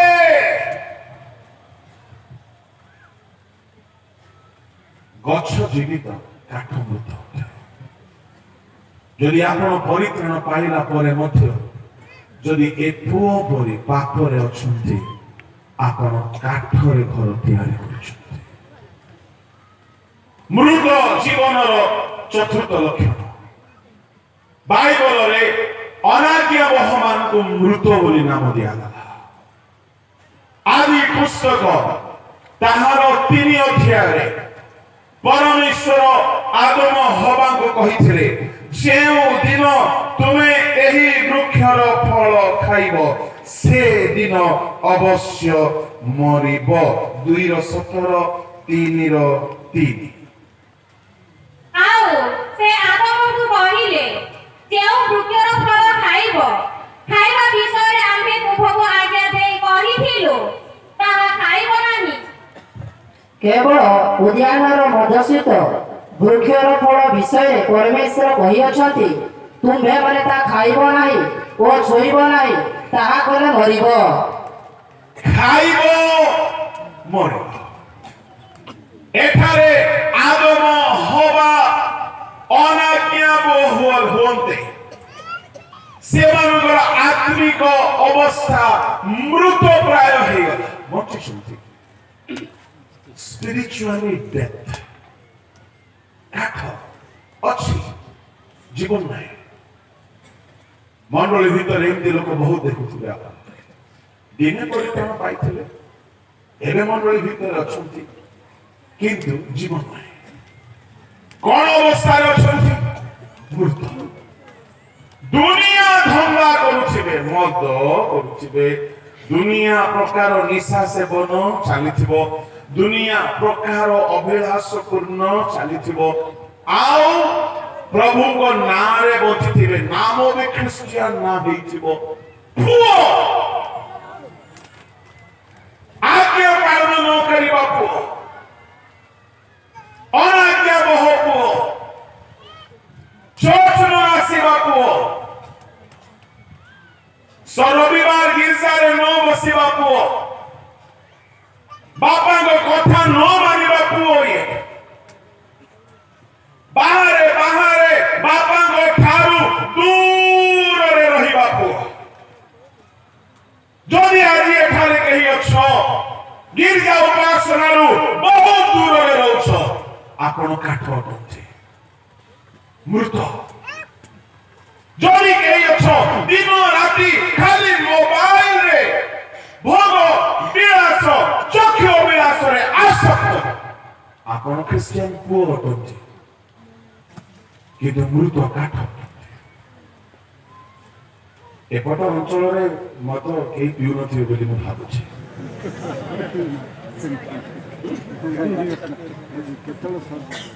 କେହି ପିଉନଥିବେ ବୋଲି ମୋର ବିଶ୍ୱାସ। କେହି ପିଉନଥିବେ ବୋଲି ମୋର ବିଶ୍ୱାସ। ବିଶ୍ୱ ମାଧ୍ୟମ ମଧ୍ୟ ମୋ ସହିତ ବିଶ୍ୱାସ କରୁଛନ୍ତି। ଦୁଃଖର କଥା, ଗୋଟେ ବିଶ୍ୱାସୀ କହିଲା ଆଜ୍ଞା ମୁଁ କାହିଁକି ଚର୍ଚ୍ଚ ଆମେ ଜାଣିଛନ୍ତି? କଣ ହେଲା? ଆଜ୍ଞା ମୁଁ ମଦ ବେପାର କରୁଛି। କେମିତି ଯିବି ଆଜ୍ଞା? ଯୋଉ ଦିନ ଛାଡ଼ିବେ ସେଦିନ ଯିବି। ଆଜ୍ଞା 10-5 ଦେରେ ଚଳିବ କି? ତୁମେ ନାହିଁ ତ 10-5 କଣ କରିବ? ଆଉ ଗୋଟେ ଗାଁକୁ ମୁଁ ଯାଇଥିଲି, ସେ ଗାଁରେ ଏମିତି ଗୋଟେ ସଭା, ଏତେ ଲୋକ ତ ନାହିଁ କିନ୍ତୁ ଗୋଟେ ଭଲ ସଭା ହେଇଥିଲା। ଗାଁର ନାମ କାହିଁକି କହିବି? ଭଲ ଫାଉଣ୍ଡେସନ ପଡିଥିଲା। ସଭା ଜୋରଦାର ହେଲା। ଓଡ଼ିଶାର ନାମୀ ପ୍ରଚାରକ ମାନେ ଥିଲେ, ମୁଁ ବି ଗୋଟେ ଥିଲି। ସଭା ସବୁ ସରିଲା, ଫେରି ଆସିଲା ପରେ ଜଣେ ମତେ କହିଲା ଆଜ୍ଞା ଜାଣିଛନ୍ତି ସଭାର ଅର୍ଗାନାଇଜର କିଏ ଥିଲେ? ମୁଁ ଜାଣି, ମଦ ଭାଟି ଅଛି ତାଙ୍କର, 10 ମାଂସ ଦେଇକି ପାପ କ୍ଷମା ହେଇଯିବ ବୋଲି ଆଶା କରୁଛନ୍ତି। ସାବଧାନ, ଏପଟେ ସେମିତି କାରବାର ହେଉନଥିବ ବୋଲି ମୋର ବିଶ୍ୱାସ। ଯଦି ଆମେ ପୁରୁଣା ଖ୍ରୀଷ୍ଟିଆନ ହେଇକି ଏ ଯାଏ ଯଦି ମୃତ କର୍ମରେ ଅଛୁ, ତାହେଲେ ଆମର ଫାଉଣ୍ଡେସନ ଭଲ ଅଛି କିନ୍ତୁ ଫାଉଣ୍ଡେସନ ଉପରେ ଘରଟା କେମିତି ତିଆରି ହେଇଛି? କାଠରେ। ସେଦିନ ପାଣିର ସହିତ ପରୀକ୍ଷା ହେବ ନାହିଁ। ସେଦିନ ପ୍ରତ୍ୟେକ ଘରକୁ ଅଗ୍ନି ଅଗ୍ନି ପରୀକ୍ଷା କରିବ। ଅଗ୍ନି ସେଦିନ ପ୍ରଭୁ କାହାକୁ ଦୟା କରିବେ ନାହିଁ, କାହାରିକୁ ଦୟା କରିବେ ନାହିଁ। ଆଜି ପ୍ରଭୁ ଦୟାଳୁ ଅଟନ୍ତି, ଆଜି ପ୍ରଭୁ କ୍ଷମାଶୀଳ ଅଟନ୍ତି, ଆଜି ପ୍ରଭୁ ଅନୁଗ୍ରହକାରୀ ଅଟନ୍ତି। ଆଜି ପ୍ରଭୁ ଏପ୍ରି 4 ଅଧ୍ୟାୟର 14, 15, 16 ଅନୁସାରେ ଅନୁଗ୍ରହ ସିଂହାସନରେ ବସିଛନ୍ତି। ଆଜି ଦୟା କରୁଛନ୍ତି। ସେଦିନ ବିଚାରକର୍ତ୍ତା ହେଇକି ଯେତେବେଳେ ସେ ଆସିବେ, ସେଦିନ ଅଗ୍ନି ତାହାଙ୍କ ଆଗେ ଆଗେ ଚାଲିବ, ଅଗ୍ନି ଗ୍ରାସ କରି ଚାଲିବ। ସେଦିନ ସେ କାହାରିକୁ ଦୟା କରିବେ ନାହିଁ। ମୋର ଭାଇ ଭଉଣୀ ମାନେ, ଆପଣ ମାନଙ୍କ ଜୀବନ କାଠ ତୁଲ୍ୟ ନ ହେଉ। ଏ କାଠର ଆଡଭାନ୍ଟେଜ କଣ ଶୁଣନ୍ତୁ। ଗୋଟିଏ ଆଡଭାନ୍ଟେଜ କଣ, ଧ୍ୟାନରେ ଶୁଣିବେ। ଏ କାଠ ମୃତ ହେଲେ ମଧ୍ୟ ପ୍ରାଣ ବେଶୀ। କଣ ବେଶୀ? ପ୍ରାଣ ବେଶୀ। ମଣ୍ଡଳୀ ମଧ୍ୟରେ ଇଏ ପଇସା ବାଲା ହେଇଥିବ, ହେଲେ ମୃତ ହେଲେ ମଧ୍ୟ ଆକୁ ମଣ୍ଡଳୀର ପକ୍କା ବାପା ମାନେ ଟିକେ ଆକୁ ସମ୍ମାନ ଦେବେ। କାହିଁକି? କାରଣ ଗିର୍ଜା ଘରେ ଫର୍ଣ୍ଣିଚର ଥାଉ ନାହିଁ, ସେମିତି ମୃତ ଗିର୍ଜା ଘରେ ଆପଣ ଟଙ୍କା ଦେଇପାରିବେ, ଗିର୍ଜା ଘରେ ଆପଣ ହୁଏତ ଆବଶ୍ୟକ ସ୍ଥଳେ ଆପଣ କମିଟିରେ ଆସିକି ବହୁତ କିଛି କରିପାରିବେ। କିନ୍ତୁ ମନେ ରଖନ୍ତୁ, ମୁଁ କହୁନାହିଁ, ପ୍ରଭୁଙ୍କ ବାକ୍ୟ କହେ, ସେଦିନ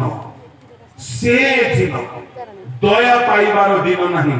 ପ୍ରଥମ ଥର ଯୀଶୁ ଆସିଲେ, ଦୟା କରିକି ଗଲେ। ସେ ଆସୁଅଛନ୍ତି, ଅଗ୍ନିର ସହିତ ପରୀକ୍ଷା କରିବେ। ଯଦି ଆପଣ ପରିତ୍ରାଣ ପାଇଛନ୍ତି, ଆଉ ଯଦି ଜୀବନ ମୃତ ଭାବରେ ବିତାଉଛନ୍ତି, ପ୍ରଭୁଙ୍କ ଲୋକମାନେ, ଅଗ୍ନି ସମ୍ମୁଖରେ ଆମେ ରହିପାରିବା ନାହିଁ, ଧ୍ୱଂସ ହେଇଯିବା। ଏଣୁ ଆଜି ଯଦି ଏ ମୃତ କାଠ ଜୀବିତ ହେବାକୁ ଚାହିଁବ, ଅପବ୍ୟୟୀ ପୁତ୍ର ଫେରି ଆସିଲେ ବାପା କହିବେ, ମୋର ପୁଅ ମରିଥିଲା, ଏବେ ଆଉ ମରି ନାହିଁ।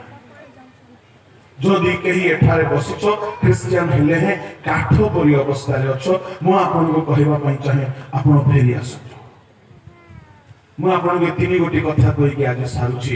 ପ୍ରଥମ କଥା ହେଲା କାଠର ଘର। ଦ୍ୱିତୀୟ ହେଲା କାଠ ପରେ କଣ ଅଟେ? କାଠ ପରେ ଘାସ। ଏ ଘାସ ମଧ୍ୟ କଣ ଜାଣିଛନ୍ତି? ମାଥ୍ୟୁ 6 ଅଧ୍ୟାୟ ବାହାର କରନ୍ତୁ। ଏ ଘାସର ଅର୍ଥ ମୁଁ ଆପଣଙ୍କୁ କହିବି। ଘାସ ପରେ ଛଣ କଥା ଟିକେ କହିକି ବିଲକୁଲ ସମୟ ଭିତରେ ମୁଁ ସାରିବି। ମାଥ୍ୟୁ ତାହାର 6 ଅଧ୍ୟାୟ ଘାସ। ଘାସର ଅର୍ଥ କେଉଁମାନେ ଘାସ ଅଟନ୍ତି, ଆମେ ତାହାକୁ ଦେଖିପାରିବା 6:30। କିନ୍ତୁ କ୍ଷେତରେ ଯେଉଁ ଘାସ ଆଜି ଅଛି ଆଉ କାଲି ଚୁଲିରେ ପକାଯାଏ, ତାକୁ ଯେବେ ଈଶ୍ୱର ଏ ପ୍ରକାର ବେଶ ଦିଅନ୍ତି, ତେବେ ହେ ଅଳ୍ପ ବିଶ୍ୱାସୀ ମାନେ, ସେ ତୁମ୍ଭମାନଙ୍କୁ କି ଅଧିକ ନିଶ୍ଚିତ ରୂପେ ବସ୍ତ୍ର ନ ଦେବେ। ଘାସ କିଏ?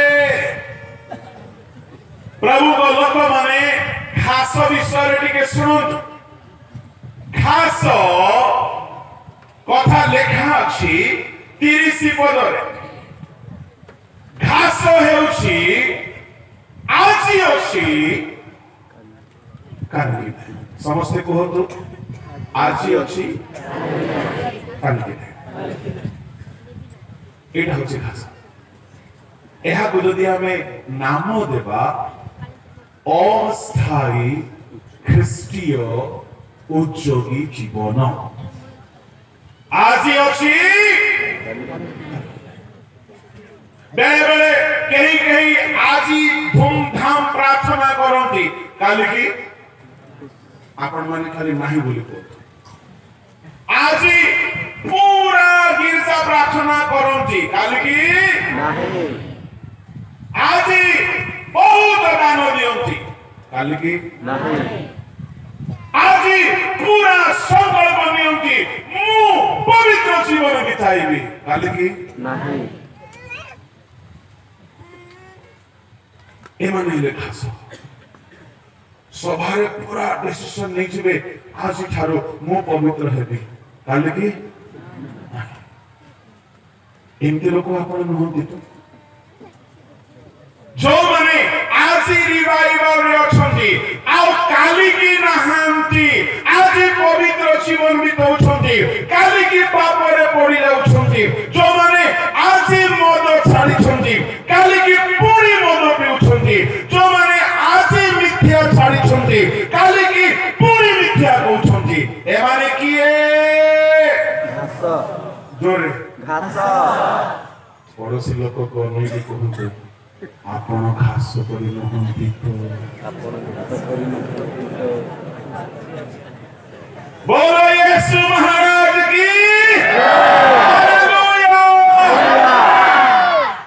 से दिन अग्नि रे परीक्षा अच्छा तृतीय कथा घास पर आ गोटे की छण ए घास ही सुखी गले छण जो बड़ बड़ घास थाए ताकू जेते बेले काटी दिया जाए सुखी जाए छण छण होची ये छण भी मृत अटे किंतु दुर्बल अटे काठ भी मृत अटे किंतु प्राण टेम्पर बेसी थिबो तार जे मद पिउथिबो ना पावर देखुथिबो पवना बा तो चंगेई दोथिबो ये काठ गुडा एठी काठ नथिबे बोली मोर विश्वास मु परवर्ती संध्यारे कहबी सुना परी घर केमती हेबो रूपा परी घर केमती हेबो बहुमूल्य पत्थरर घर केमती हेबो काहे कि से दिन अग्निर सहित आसिला बेलको सुना तरलिबो नाही सुना नष्ट हेबो नाही आ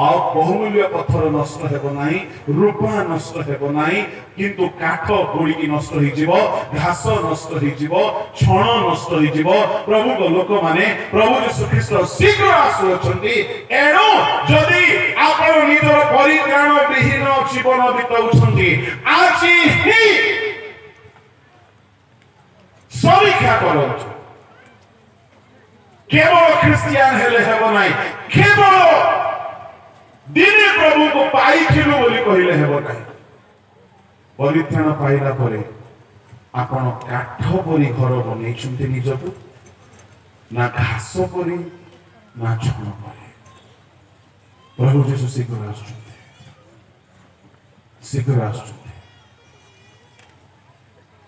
सुना रूपा बहुमूल्य पत्थरर कथा यदि म गोटे शब्द रे कहिबी सुना को जेते अग्नि लागिले सुना आहुरी परिष्कार है सुना आहुरी चमकिबो काठ को अग्नि लागिले नष्ट होई जिवो छण को अग्नि लागिले नष्ट होई जिवो आपण सुना परी हेबा दरकार आपण सुना परी होतु सुना कोन संध्यारे म ताको प्रांजल कहिबी एबे जस्ट के कहिबी थाउची केउ माने सुना पन्थी केउ माने सुना परी जीवन को गढ़ी मलाखी ताहार 3:2 पढ़तु सुना के होते मात्र ताहाकर आगमन दिन के कहिबारे आओ ते दर्शन देबा बेले के ठिया हेबो कारण ते परिष्कार कारीर अग्नितुल्य ओ रजकर ख्यार स्वरूप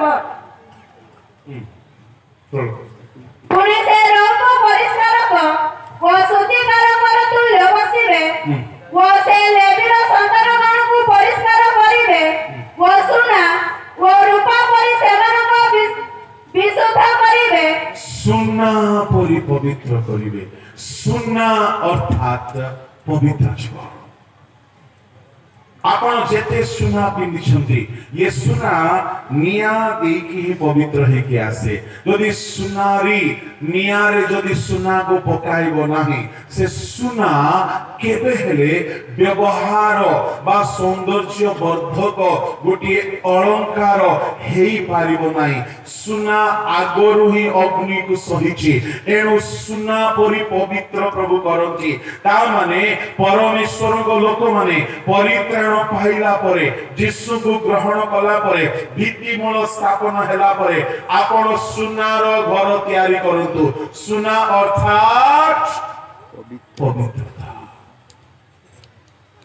ଆପଣଙ୍କର କଥା ଭାଷା ଆପଣ ମାନେ ଖାଲି କହିଲେ ପବିତ୍ର ହେଉ। ଓକେ, ମୁଁ ଯାହା ବି କହିବି ଆପଣଙ୍କର ଚାଲିଚଳନ ପବିତ୍ର ହେଉ, ଆପଣଙ୍କର ଚାହାଣୀ ପବିତ୍ର ହେଉ, ଆପଣଙ୍କର ମୋବାଇଲ ପବିତ୍ର ହେଉ।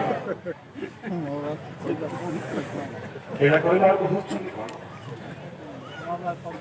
ଆପଣଙ୍କର ଟେଲିଭିଜନ ପବିତ୍ର ହେଉ, ଆପଣଙ୍କର ସାଙ୍ଗସାଥୀ ଆପଣଙ୍କର ଫ୍ରେଣ୍ଡସିପ ପବିତ୍ର, ଆପଣଙ୍କର ପୋଷାକ ପବିତ୍ର, ଆପଣଙ୍କର କଥାବାର୍ତ୍ତା ଅଛି ତ? ଯଦି ନାହିଁ ସୁନାର ଘର ବୋଲି ଭାବିକି କାଠ ଘର ତିଆରି କରିଦେଇଛୁ, ଖୁସି ହଉଛୁ। ଆଉ ସେଦିନ ଅଗ୍ନିରେ ପରୀକ୍ଷା। ଅବଶିଷ୍ଟ କଥା ମୁଁ ଅପରାହ୍ନ ଅଧିବେଶନରେ କହିବି। ଯଦି ଆଜି କେହି ବାକ୍ୟ ଶୁଣିକି ନିଜକୁ ଅନୁଭବ କରୁଛନ୍ତି ମୋ ଜୀବନ କାଠରେ ତିଆରି ଘର ପରି, ଆଜି ହିଁ ଏହି ସଭା ସ୍ଥାନରୁ ଯିବା ପୂର୍ବରୁ କ୍ଷମା ମାଗନ୍ତୁ। ଯଦି ଅପବ୍ୟୟକାରୀ ପୁତ୍ର ମୃତ ଥିଲା, ଜୀବିତ ହେଲା, ଆପଣ ମଧ୍ୟ ଜୀବିତ ହେଇପାରିବେ। ପ୍ରଭୁ ପ୍ରତ୍ୟେକଙ୍କୁ ବଦଳାଇ ପାରନ୍ତି। ଆସନ୍ତୁ ଚକ୍ଷୁ ବନ୍ଦ କରିବା। ଯଦି କେହି ଆଜିର ବାକ୍ୟ ଶୁଣୁ ଶୁଣୁ ହୃଦୟଙ୍ଗମ କରୁଛନ୍ତି, ଏ ବାକ୍ୟରେ ପ୍ରଭୁ ମୋ ପାଇଁ କିଛି କଥା କହିଛନ୍ତି, ମୁଁ କହିବି ଆପଣ ନିଜ ସ୍ଥାନରେ ଆଣ୍ଠୁ ମାରନ୍ତୁ। ଆଜି ଏକ ଦୃଢ ସଂକଳ୍ପର ସହିତ ପ୍ରଭୁଙ୍କ ଠାରେ ସମର୍ପିତ ହୁଅନ୍ତୁ। ପ୍ରଭୁ, ତୁମେ ଶୀଘ୍ର ଆସୁଛ ଅଗ୍ନି ସହିତ। ତୁମର ଆଗମନ ଦିନ ଅଗ୍ନି ମୋର ପରୀକ୍ଷା କରିବ। ଯଦି ପ୍ରଭୁଙ୍କ ଲୋକମାନେ ଆପଣ ଭୋଗ ବିଳାସରେ ଅଛନ୍ତି, ବିଭିନ୍ନ ମାଦକ ଦ୍ରବ୍ୟରେ ଅଛନ୍ତି, ବିଭିନ୍ନ ପାପରେ ଅଛନ୍ତି, କ୍ଷମା ମାଗନ୍ତୁ, କ୍ଷମା ମାଗନ୍ତୁ। କେହି କାହାରିକୁ ଅନେଇବ ନାହିଁ। 5 ମିନିଟ୍ କେହି କାହାରିକୁ ଅନେଇବ ନାହିଁ। ସମସ୍ତେ 5 ମିନିଟ୍ ପ୍ରାର୍ଥନା କରନ୍ତୁ। ସମୀକ୍ଷା କରନ୍ତୁ। ସମୀକ୍ଷା କରନ୍ତୁ। ଶୀତଳ ହେବାକୁ ପାଖେଇ ଗଲାଣି ବେଳ, ତୁ ଫେରିଆ। ସାହାଯ୍ୟ ତୁମେ ଧନ୍ୟବାଦ। ପାଖେଇ ଗଲାଣି ବେଳ, ସର୍ବଶକ୍ତିମାନ ତୁ ଫେରିଆ ରେ। ପ୍ରଭୁ ପାପର ଅର୍ଥ ଆମେ ମାନେ ପଡ଼ିଅଛୁ, ତୁମେ ଉଦ୍ଧାର ଫେରିଆ। କ୍ଷମା ପରମେଶ୍ୱର। ଏପରି ଅନେକ ସଭା ଶୁଣିଅଛୁ, ଅନେକ ସଭା ଦେଖିଅଛୁ, ତଥାପି ଜୀବନରେ ପରିବର୍ତ୍ତନତା ଆସିପାରିନା। ଯେହେତୁ ପିତା ପରମେଶ୍ୱର ନିଜ ଆରୁ ଯେ ପର୍ଯ୍ୟନ୍ତ ପ୍ରଭୁ ଜଗତର ପ୍ରଭୁ ବାହାରିବନି ପ୍ରଭୁ, ସେ ପର୍ଯ୍ୟନ୍ତ ତୁମେ ମଧ୍ୟ ପ୍ରଭୁ ଆମକୁ ଦେଖିଲେ ପ୍ରଭୁ କିଛି କରିପାରିବନି। ପରମେଶ୍ୱର ଧନ୍ୟବାଦ। ଗୌରବ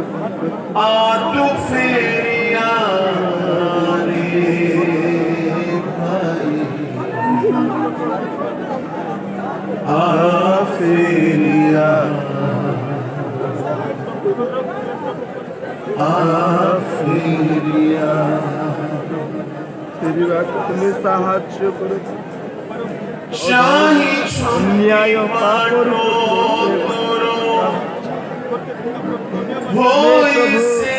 ଆମର ଫେରିବାର ବାଟକୁ ପିତା ପରମେଶ୍ୱର ଅତି ଆତୁରରେ ଚାହିଁଅଛୁ। ପିତା ପରମେଶ୍ୱର ଆମେମାନେ କେତେବେଳେ ତୁମ କି ପୁତ୍ର ମୋର ସାହାଯ୍ୟ କ୍ଷମିରେ ତାପତାର ଫେରି ଆସେ କ୍ରୁଶ ପାଶେ प्रभु तुम्हें महान तो तुम्हें राजा जीवन को प्रभु सजाड़ी तुम्हें साहाଯ୍य जीवन भित्तिमूल तुम्हें भित्तिमूल उपरे प्रभु गृह निर्माण प्रभु सुनार गौर परमेश्वर धन्यवाद धन्यवाद धन्यवाद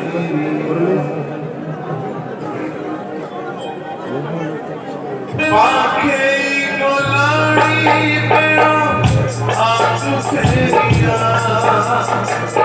पाखे गोलाड़ी पेड़ा आज फेरिया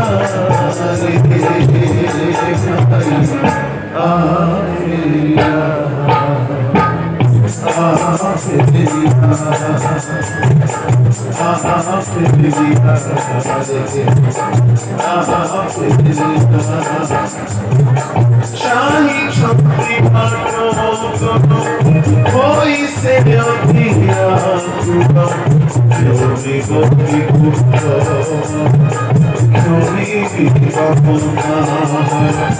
शाही शक्ति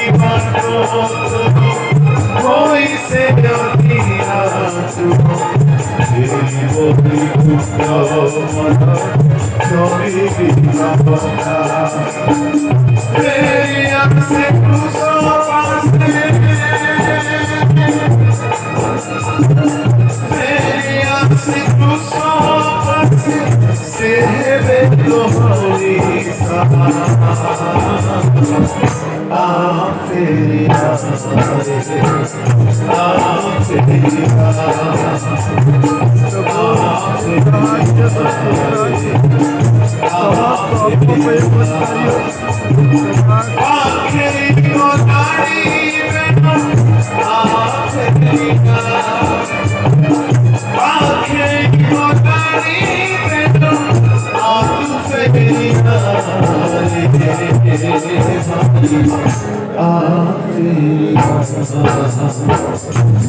प्रभु आपण जीशु ग्रहण करिसेंती भित्तिमूल आपणकर स्थापन होइछ किंतु ताहा उपरे जदि आपण मृत जीवन बिताउछंती जदि आपण पापरे जीवन बिताउछंती जदि आपण विभिन्न कुअभिलाष रे जीवन बिताउछंती ताहले आपणको गृह काठरे निर्मित से आगमन कला बेले अग्निर सहित प्रकाशित हेबे आम्भ मानक तुमे प्रत्येक कर्मको अग्नि आगमन करिवो मोर विचार आम्भ मानकर कर्म प्रभु को लोक माने साहाय्य जदि आजी ईश्वरको वाक्य आपणको विचार अनुसोग करियोसे काली की पाई छाड़तु आज ही अनुताप करिते प्रभु मन को फेरिवा साहाय्य फेरिवा को आउ से निश्चय दया करिवे ତୁମରି ଦୟା ଲୋ ଆପଣ କାଠ କରି ଛଣ କରି ଘାସ କରି ହୁଅନ୍ତୁ ବରଂ ସଦା ପରିପୂର୍ଣ୍ଣ ଯେଉଁମାନେ ଆଜି ଆପଣ ଜୀବନକୁ ସଜାଡ଼ିବା ପାଇଁ ବାସ୍ତବରେ ଚାହୁଁଛନ୍ତି ଜୀବନକୁ ତୁମର ମୁଁ କହୁଛି ବୋଲି ନାହିଁ ଯେଉଁମାନେ ବାସ୍ତବରେ ଚାହୁଁଛନ୍ତି ନିଜ ଦୁଇଟି ହାତ ଆମେ ସ୍ୱର୍ଗ ଆଡ଼କୁ ଉଠାଅ ମୁଁ ଆପଣଙ୍କ ପାଇଁ ପ୍ରାର୍ଥନା କରିବି ପବିତ୍ର ପବିତ୍ର ଅତ୍ୟନ୍ତ ପବିତ୍ର ସ୍ୱର୍ଗୀୟ ପିତା ମଙ୍ଗଳମୟ ଶିଷ୍ୟ ଦାଦା ପ୍ରଭୁ ହେ ପ୍ରଭୁ ପବିତ୍ର ଅଟ ପ୍ରଭୁ ପବିତ୍ର ତୁମେ ଆଗମନ କଲା ବେଳେ ସେଦିନ ଅଗ୍ନିର ସହିତ ପ୍ରକାଶିତ ହେବ ଥ୍ୟାଙ୍କ ୟୁ ଆମେ ତୁମକୁ ଭିତ୍ତିମୂଳ ଭାବରେ ଗ୍ରହଣ କରିଛୁ ସତ তুমি সাহায্য করো প্রভু তুমি সাহায্য କିନ୍ତୁ ନ ଆମର କଲେ ଆମେ ମାନେ ଅବଶିଷ୍ଟ କିଛି ଜୀବନ କରୁ କାଠ ତୁଲ୍ୟ ନ ହେଉ ପ୍ରଭୁ প্রভু ମୃତ ନ কাঠ ହେଉ পরে ପ୍ରଭୁ। ঘাস পরে প্রভু ক্ষণ পরে क्षण परि জীবন যাপন শিବ মୃତ ন ନ କରି ହେଉ। প্রভু ଆମେ ମାନେ ଚିପିରି ସୁନା ଘାସ ପରି ଆଜି ରୂପା ଅଛି ପରି କାଲି ମୂଲ୍ୟ ନାହିଁ ପତ୍ର ସେ ପରି ପରି ନ ଆପଣଙ୍କୁ ହେଉ ଏଥିପାଇଁ ଆମ তুমি ପ୍ରତି ସାହାଯ୍ୟ କର ପ୍ରଭୁ ପ୍ରଭୁ ତୁମ ରକ୍ତରେ তুমি মঙ্গলময় পরমেশ্বর ଆଉ তুমি রাজা ମାନଙ୍କର ଅଛ ଧୋଇକି ପବିତ୍ର ପବିତ୍ର କରିଦେବ ତମକୁ ପବିତ୍ର କର ଆମେ ଯେପରି ପବିତ୍ର ହେବୁ थैंक यू ଆମମାନଙ୍କୁ ତୁମ ସମର୍ପିତ ଦିନ ହେବାକୁ ତୁମେ ଅଗ୍ନିରେ ସାହାଯ୍ୟ ପ୍ରକାଶିତ ହେଲା ବେଳେ ଧନ୍ୟବାଦ ଦେଉଛୁ ତୁମେ ଆମେ ଆମକୁ ଯେପରି ବିଚାର ଦିନରେ ବିନଷ୍ଟ ନ ହେବୁ ପ୍ରଭୁ ଯେତେବେଳେ ଅଗ୍ନି ନଷ୍ଟ ନ ହେବୁ ପ୍ରଭୁ କର୍ମ ନ ପଡ଼ିବେ ସେଇଥିପାଇଁ ଆମମାନଙ୍କୁ ଦୟା ପ୍ରଭୁ କ୍ଷମା କର ଆଉ ଥରେ ପାପ ଜୀବନକୁ ଆମମାନଙ୍କ ଅଧର୍ମ ଆମମାନଙ୍କର ଦୁର୍ବଳତା ତୁମେ କ୍ଷମା କର ଆପଣ ଆପଣ ତୁମେ ମହାନ, ତୁମେ ରାଜାମାନଙ୍କ ରାଜା। ଗୃହକୁ ମାନଙ୍କର ଗୃହ ତୁମ ଆଗମନ ମରି ନିମନ୍ତେ ହସ୍ତରେ ପୁରସ୍କାରର ଯୋଗ୍ୟ କରିବା ପାଇଁ ଧନ୍ୟବାଦ ଧନ୍ୟବାଦ ପବିତ୍ର କରିବା ପାଇଁ ସଂଶୋଧିତ କରିବା ବାଃ। ପାଇଁ ସଜାଡ଼ିବା ପାଇଁ ପ୍ରଭୁ ତୁମେ କଥା କହୁଥିବାରୁ ମୁଁ ଧନ୍ୟବାଦ ଦେଉଛି ପ୍ରତ୍ୟେକ ଭାଇ ଭଉଣୀଙ୍କ ଉପରେ ଏହି ସମୟରେ ସ୍ୱର୍ଗରୁ ତୁମରି ରକ୍ତ ପଠାଇ ଧୋଇ ଦିଅ ରାଜା ପ୍ରତ୍ୟେକ ହୃଦୟ ତୁମ ରକ୍ତରେ ଧୋଇ ହେଇଯାଉ ପ୍ରତ୍ୟେକ ଚକ୍ଷୁ ପ୍ରତ୍ୟେକ ମନ ପ୍ରତ୍ୟେକ ଶରୀର ପ୍ରତ୍ୟେକ ପ୍ରାଣ ଆତ୍ମାରୁ ପ୍ରଭୁ ତୁମ ରକ୍ତରେ ପାପ ଦୂରୀଭୂତ ହେଉ ରାଜା ଆମେନ୍ ଆମେନ୍ ଆମେନ୍ हे प्रभु ତୁମେ ସ୍ୱୟଂ ଆମଙ୍କ ମଧ୍ୟରେ ଅଛ। ଥ୍ୟାଙ୍କ ତୁମେ ଆମକୁ କଥା କହୁଛ ତୁମେ ଧନ୍ୟବାଦ, ଆମକୁ ଧନ୍ୟବାଦ। ସଂଶୋଧନ କରୁଛ ଆମମାନଙ୍କୁ ସଜାଡୁଅଛ ଆମମାନଙ୍କୁ ପ୍ରେମ କରୁଥିବାରୁ ତୁମ ଆଗମନ ନିମନ୍ତେ ସଚେତନ କରାଉଛ ପ୍ରଭୁ କାହାରି ହୃଦୟ ଶକ୍ତ ଗ୍ରୀବ ନ ହେଉ ସମସ୍ତଙ୍କ ହୃଦୟ ଭଗ୍ନ ଚୂର୍ଣ୍ଣକରଣ ହେଉ ଧନ୍ୟବାଦ ଧନ୍ୟବାଦ କେହି ଜଣେ ହେଲେ ଯେପରି ବିନଷ୍ଟ ବିରାଜ ନ ହେଲେ, ପ୍ରଭୁ ପ୍ରଭୁମାନଙ୍କ ସେପରି ସର୍ବଶକ୍ତି ଆଜିର ଏହି ଅଧିବେଶନକୁ ଅନୁଗ୍ରହ କରି ମୁଁ ଏ କଥା କହୁଛି ଧନ୍ୟବାଦ ଦେଉଛି ପ୍ରଭୁ ମୁଁ ଧନ୍ୟବାଦ ଦେଉଛି ପ୍ରତ୍ୟେକଙ୍କ ହୃଦୟ ମଧ୍ୟରେ ପ୍ରଭୁ ତୁମ ବାକ୍ୟ ମୁଦ୍ରାଙ୍କିତ ହେଉ ପ୍ରସ୍ତର ଖୋଦିତ ହେଲା ପରି ପ୍ରଭୁ ଅକ୍ଷୟ ବୀଜ ଗଜା ହେଲା ପରି ତୁମ ବାକ୍ୟ ସେମାନଙ୍କ ଜୀବନରେ ଗଜା ହେଉ ମହରାଙ୍କିତ ହେଉ ଆଗାମୀ ଦିନମାନଙ୍କରେ ଆଚରଣରେ ତାହା ପ୍ରକାଶିତ ହେଉ ପାପାତ୍ମା ହରଣ କରି ନ ନେଉ ପ୍ରଭୁ এই ପରିବେଶରେ এই ଅଞ୍ଚଳରେ ଏକ ମହା ଉଦ୍ଦୀପନା ପଠାଅ ପ୍ରଭୁ ଲୋକମାନଙ୍କ ଜୀବନରେ ଏକ ସ୍ଥାୟୀ ପରିବର୍ତ୍ତନ ଦେଖାଯାଉ ଲୋକମାନେ ଜୀବନକୁ ସୂଚି ପବିତ୍ର କରି ପ୍ରଭୁ ତୁମ ଆଗମନ ବେଳକୁ ସୁଗ୍ରାୟ ହେବେ ସେହିପରି ପବିତ୍ର ପିତା ଆମମାନଙ୍କ ସମର୍ପଣକୁ ତୁମେ ସ୍ୱୀକାର କଲ ବୋଲି ମୁଁ ଧନ୍ୟବାଦ ଦେଉଛି ପ୍ରତ୍ୟେକଙ୍କ ସମର୍ପଣକୁ ତୁମ ସମ୍ମୁଖରେ ରଖିଲି ଗୌରବ ସମ୍ଭ୍ରମ ମହିମା ତୁମ୍ଭକୁ ଦେଇ ଏ କ୍ଷୁଦ୍ର ପ୍ରାର୍ଥନା ଯୀଶୁଙ୍କ ନାମରେ ମାଗିଲି ଆମେନ୍ ସମସ୍ତେ ବସିଲେ